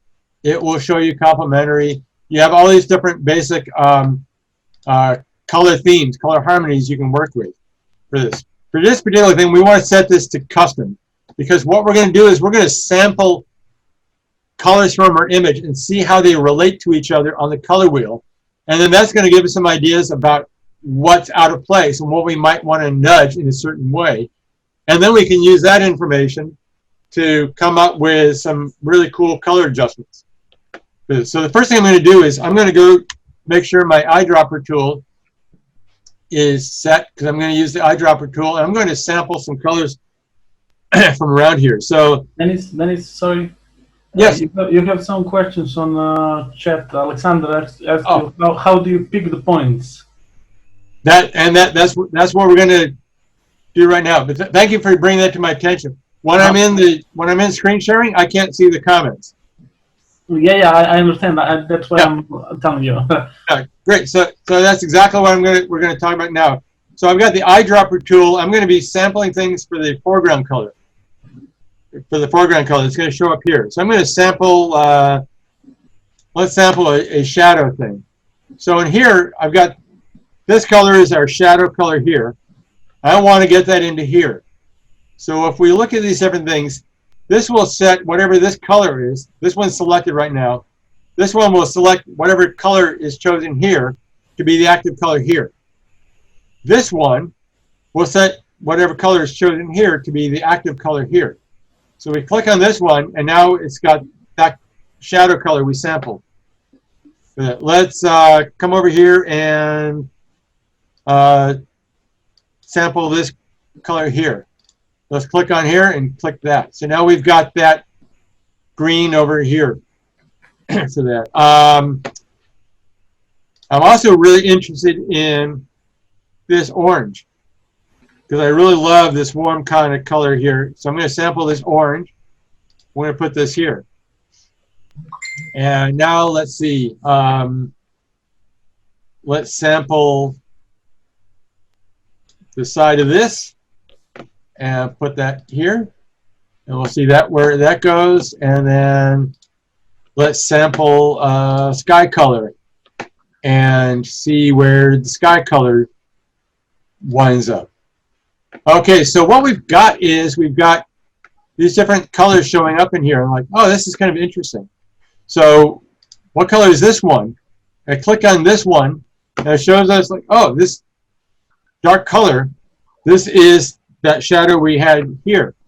And we see that the shadows, the colors for this here, this color here, the shadows for the color on here, the colors for the side of this truck, and the color of the sky, these are all lining up pretty nicely. This would be an analogous color harmony.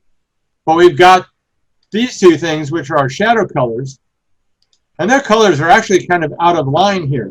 So we want, we could nudge them either a long ways over to here to becoming a complementary color. We can move them blue, or we can move them over this way to make them an analogous color harmony for that. So if I want to make color over here, let's now set this color to be our foreground color. And let's double click on here and see if we look on the hue saturation brightness thing, it says this is a hue angle of 37. So the color wheel, you start off with 0 and it goes around, so we have 360 degrees here. So 80 is half of the color wheel. We had 180 to 37. We get something around 200. What that would be 217. So we put that in for 217 for the complementary color. So it's going to be the opposite color. We're going to make the shadows be the opposite color of what the highlights were, and see what kind of effect that has for that. And again, you have a saturation thing here. We're going to leave this down around 13 because we want it to be a subtle move for that. But now, look at the different effects we got. Now this is an interesting thing. There's more color contrast happening in the image here, and this looks like a different kind of a feel for the image. And then a friend of mine said, Seth McCullough, when I showed it to him, he said, well, what happens if you combine the two? What if you just have the cooler colors in the sky and the warmer colors in the foreground? Well, now that comes up with a much different look for this. And I really love the way that this has a much different kind of look, because now what it's doing is we get this sort of a more dramatic look for this. This almost looks to me kind of like something from Halloween kind of time. I don't know if you guys celebrate Halloween in Serbia, but here in America, it's a big fall festival, the end of October for that. I know you guys have your own kinds of festivals like that, but this is sort of like a little bit of a foreboding thing. We've got a nice warm thing here, but the sky is looking a little threatening, a little scary for that. So by looking at the colors that are present in the image and thinking about how would we move those and what can we do to get a better color harmony, we're coming up with a very subtle color grade that changes the total feel about the image. And now it becomes an artistic decision about what kind of look you want to impart on your image. Do you want it to be a warm, inviting feel? Do you want it to be more dramatic and kind of, you know, contrasting in terms of color? Do you want to combine the two? Do you want to make that look? But just by using this color wheel here and taking a look where things are, it tells us what kind of moves we want to make, rather than arbitrarily like, you know what, I just want to make the shadows warm. I want to make the highlights cool, because that's going to start affecting things in different ways for that. And Adobe Camera Raw gives you all kinds of cool tools. You have this split toning under Color Mixer. You have the HSL thing. So now you can affect oranges. You can affect the hue of just the orange colors in here as well. So you get lots of different kind of tools in here. And you don't get these same HSL sliders in selective color or anything else in Photoshop. So you think about what colors do I want to target, what tools give me that ability to target those colors, and then you start using those tools in that particular way.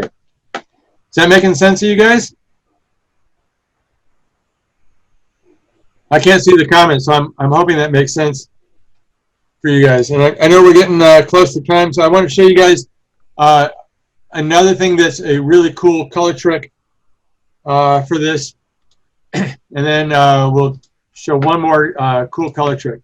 So this color trick comes from my friend Lisa Carney, and Lisa showed us a really cool trick. What if you have a color grade from something else that you think is a really cool color grade, and you want to try to match that color grade in your image for this? So how would you do that?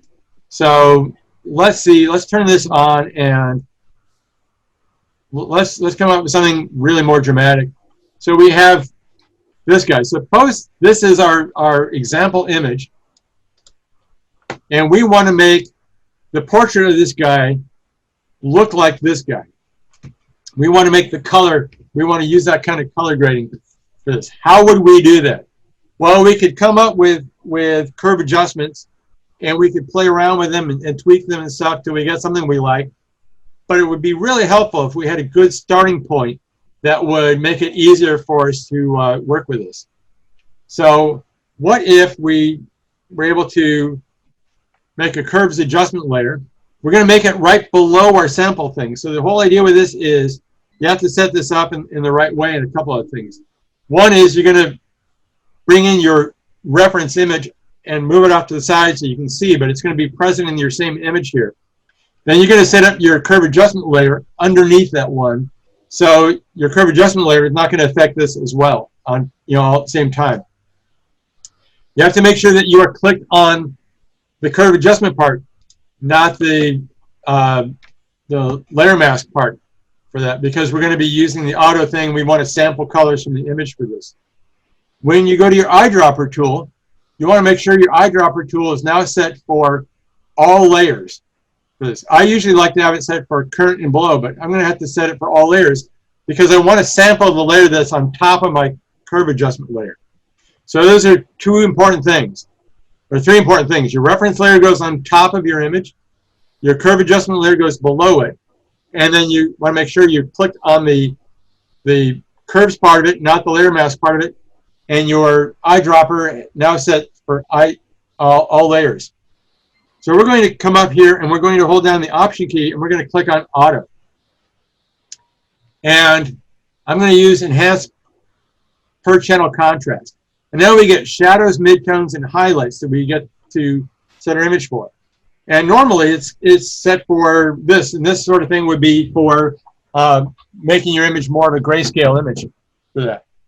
But I can go to shadows, and I use my eyedropper tool, and I'm going to sample a shadow color from here. You see now down here that shadow is becoming sort of a warm red. I'm going to say OK. And you see it's already starting to change our image a little bit. I'm going to come to highlights. And the highlights here, I want to sample something that's really close to a highlight here.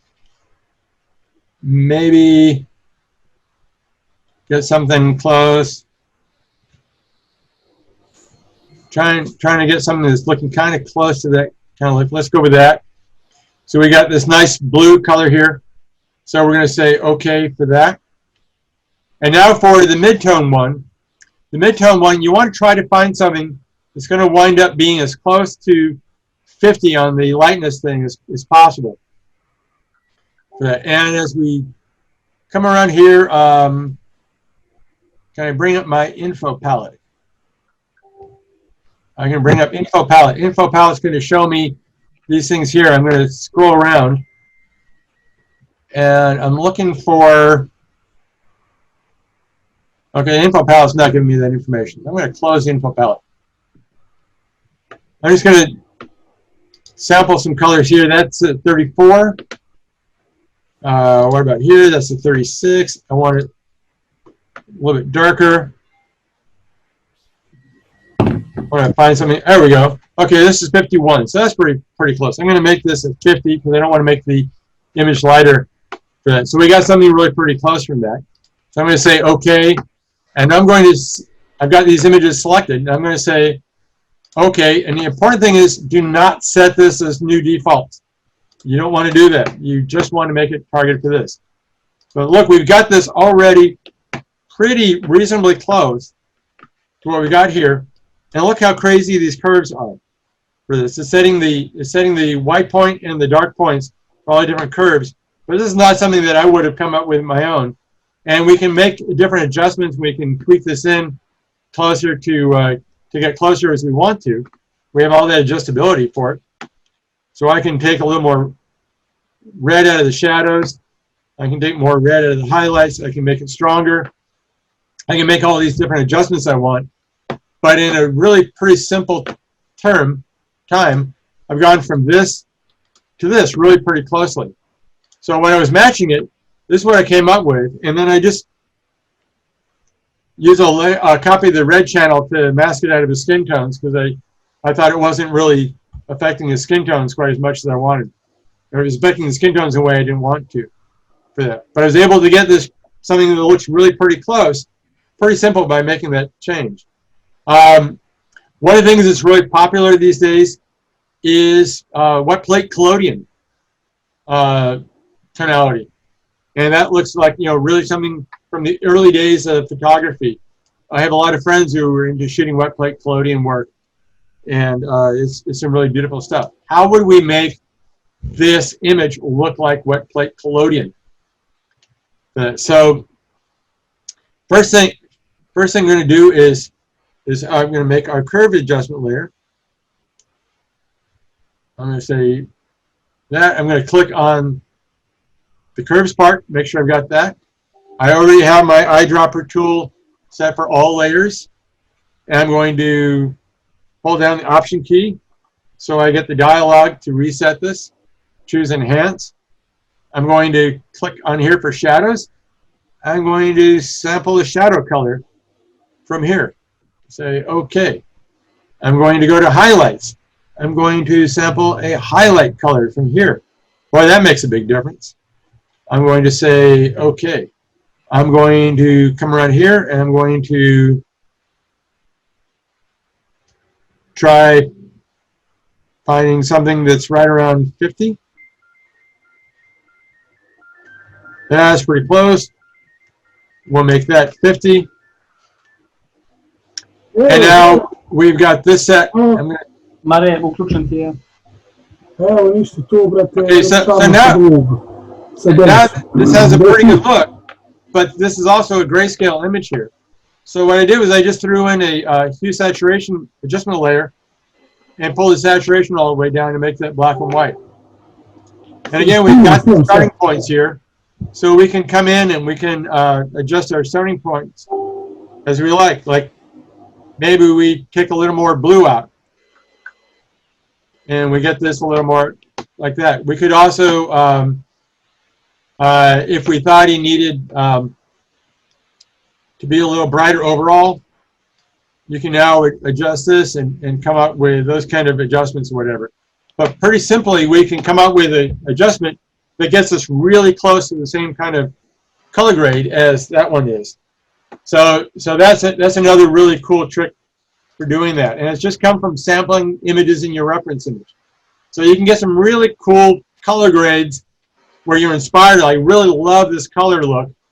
and then just bring it in as a reference and adjust that and make that work really nicely.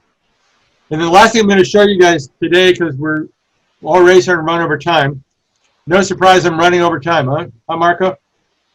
But one of the things I wanted to show you is another really cool color grading technique I came up with. It's actually really simple, and it really makes a nice difference in the way color looks. So for here, I can close the properties palette,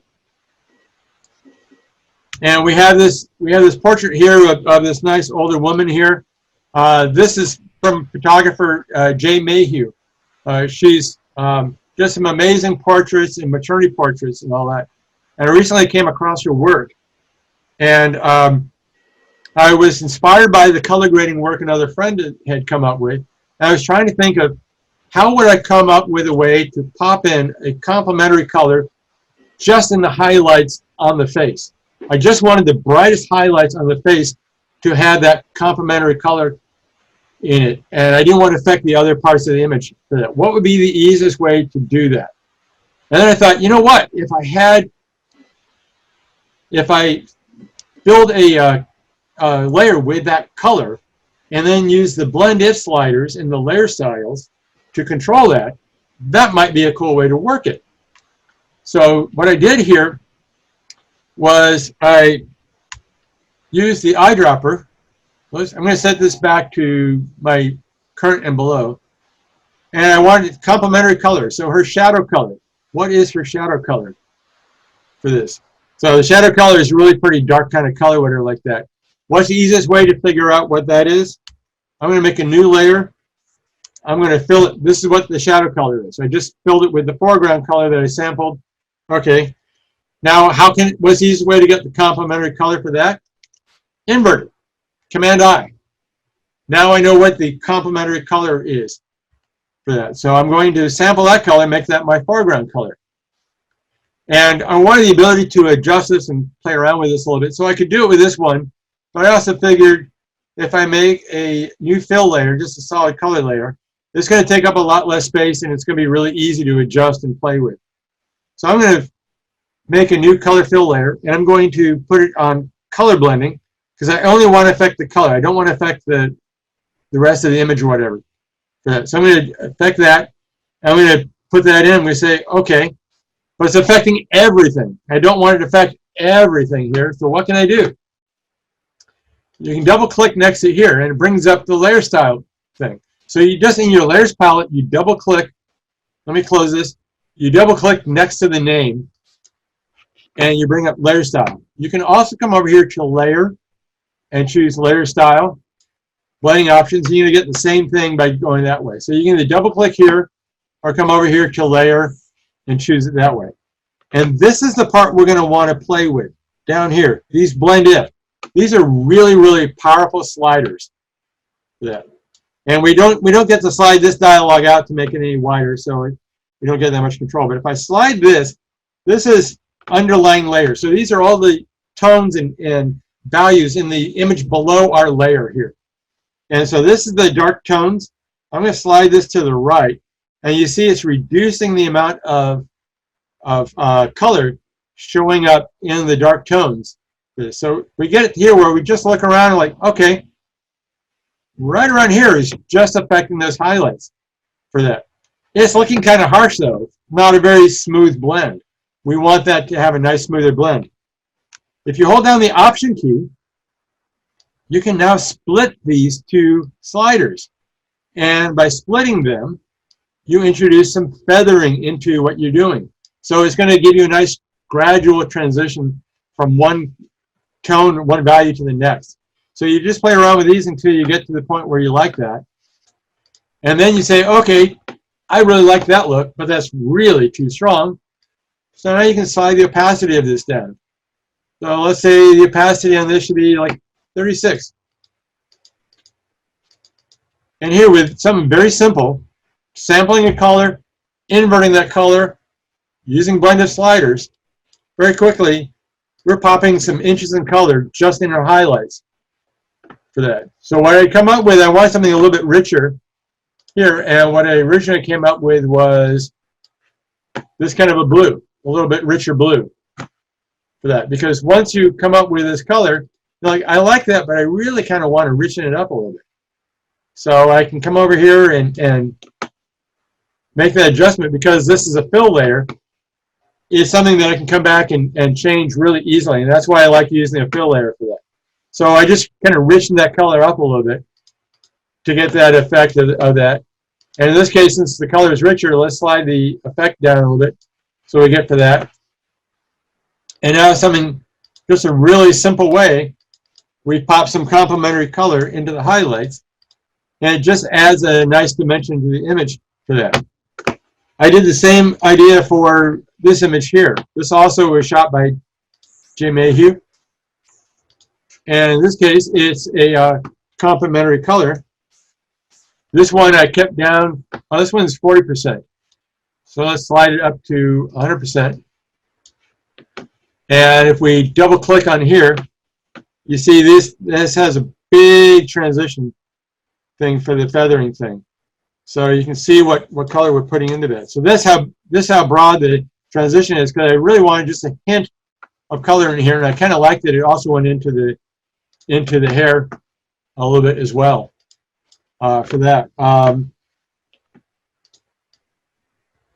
So, oh, and then the last thing I did that with was this one shot by my friend Emily Teague.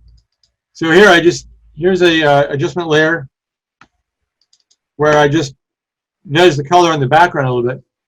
But here's our color fill layer that we did the same way. And this is set for pretty broad range, and it's set for 40% opacity. You can see that kind of kicked up a bit more. And again, what I did was I just sampled this shadow color, inverted that shadow color, put in a color fill layer, and then I used that. And I also added a layer mask around here because I didn't want to affect the background at all,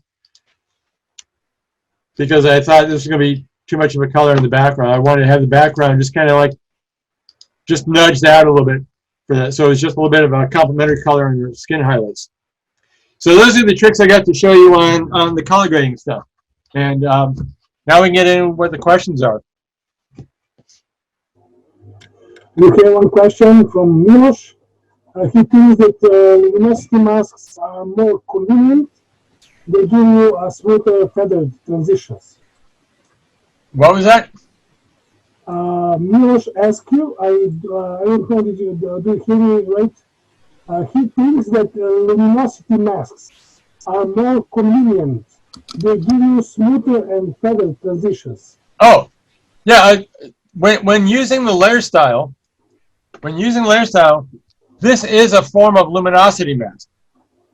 So when I made a copy of the red channel for some things, for that, sometimes I make a copy of the blue channel. Those are all ways of generating luminosity masks. And yes, you can generate a luminosity mask and do that for this, but this also is editable, so I can come back and change it. And if I make the luminosity mask and it's affecting too much or too little, I have to remake the luminosity mask. So that can be an effective way of doing that, and it absolutely can work. But by using the blended sliders, it gives me adjustability that I can come back and play with a day later, 2 days later, and not have to redo a lot of work.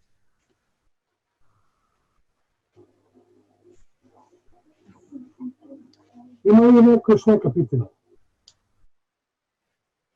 Ajmo ljudi slobodno, iskoristite dok je tu.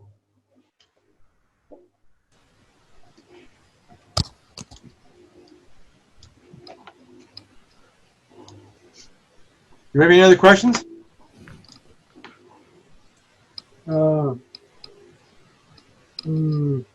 Yeah, I think still not, but they are saying that you explained all well. So, Wow. yeah. Ima još neko pitanje? Ajmo slobodno. No. Možete se i uključiti uživo.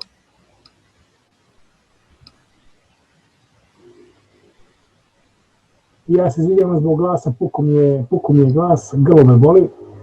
Tako da se ako zvučim kao iz bureta, znate o čemu se radi. It's unusual that I'm explaining anything so well that everybody gets it. Yeah, Hey, your son is looking great. yeah. He's like opossum, It's like little koala.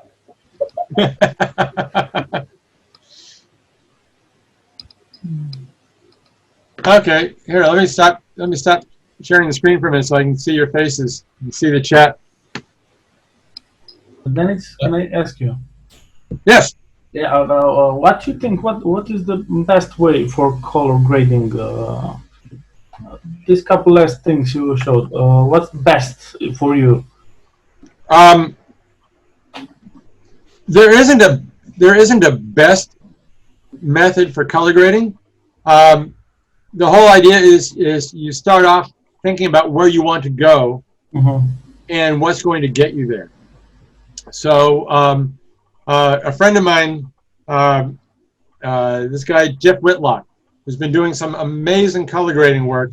He's a retoucher based in Ohio. So I haven't met him in person, but we've had a few conversations on the phone. He's trained like a painter, so he thinks like a painter. Like he starts off with, what's my palette going to be? And then he moves everything around to fit within his palette.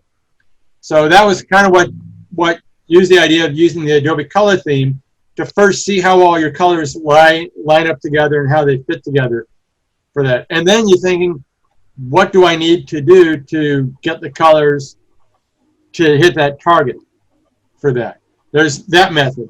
And that's the way I like to do. And I like to keep my layer structure as simple as possible, because I've seen some things where people have like 15, 20 layers for color adjustment and color grading, and one's at 5%, one's at 6%, one's at 37%. They don't know which one is lightening and which one is darkening and all that, so they just add another layer and another layer. It makes it really hard to adjust. So I think if you can keep your layers as simple as possible, it makes it a lot easier to adjust and refine your result. Another friend makes a panel for Photoshop he calls Infinite Color Panel. Friend Pratik Naik. And Pratik's a really nice guy. And they have an extension panel that gives you buttons that you push. And you just push the button, and it makes a series of layers like, yeah, I don't like that one. Push the button again, it makes another series of layers. I don't like that, until you get one you like. Like, you know what, I'm going to keep that, but I want to try something else, and I'm going to combine them. So that's sort of an automated way to do it. In that way, it's sort of like getting into a bus and letting the bus driver take you wherever he wanted to go. And you hope you're getting to the right destination. And if you sit on the bus long enough, maybe you get to where you want to go. Yeah. I much prefer to have the idea of like, where do I want to go? And do I get into the bus? Do I get in the taxi? Do I take a walk? What's the best way to get to where I want to go? Yeah. Yeah. What's the name of first friend? People asking what's the name of his friend, so we can Google. Oh, I'll type it. I'll type it in here.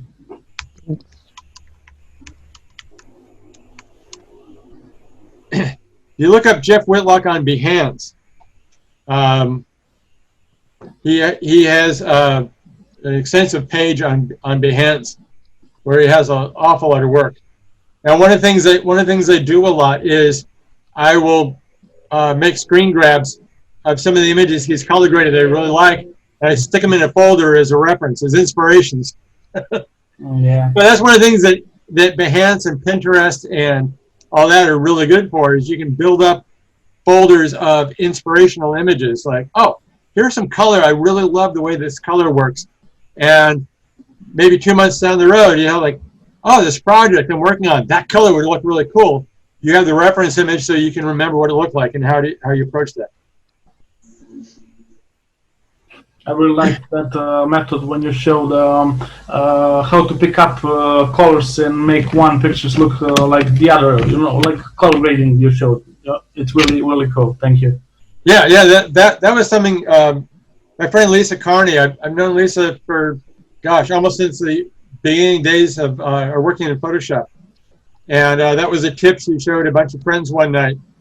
And it's really amazing. What's her name? Lisa Carney, C-A-R-N-E-Y. Okay, okay. She does a lot of teaching workshops and things as well. Yeah. Super nice person. Yeah, thank you. Ima još pitanja? Ajmo, imaš neko pitanje? Nope. If it's no other questions, yeah. So I must invite Lisa. Yeah, next year. I'll connect you with Lisa, Marco. Yeah. Once you meet her, you won't have me back. You're just like, oh, Lisa will do everything. She's really good and a fun person. Okay, so we can, if there is not more questions, we can finish for tonight. So please, everybody who is here, Group picture. yeah. Make your camera. What question? Okay, sorry. Goran has one question. Oh. Just a second.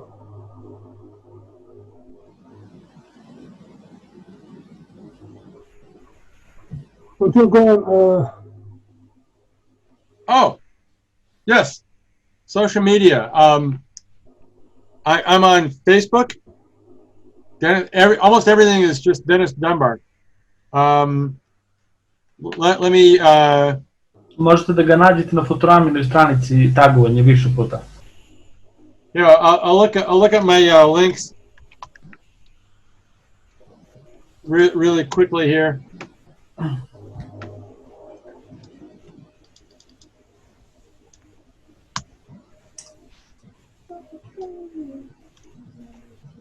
There's my Facebook.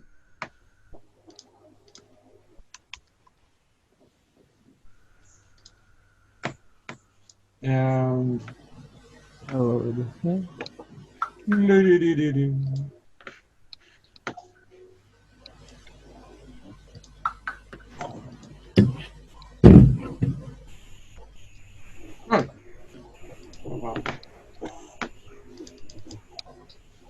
and here is Instagram.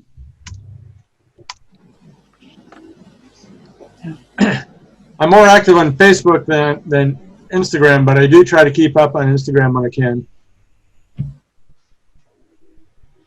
I also have a retouching group on Facebook called Real Retouching, Learn and Teach, and would invite everybody to come and join that. We actually just have over 2,000 members now, so that's getting really pretty good. So the retouching group is a great place. Anybody has questions, whatever like that, everybody tries to give supportive suggestions and critiques and tips and things about that to that group. Oh, Zoran's in it. That's right. Yeah.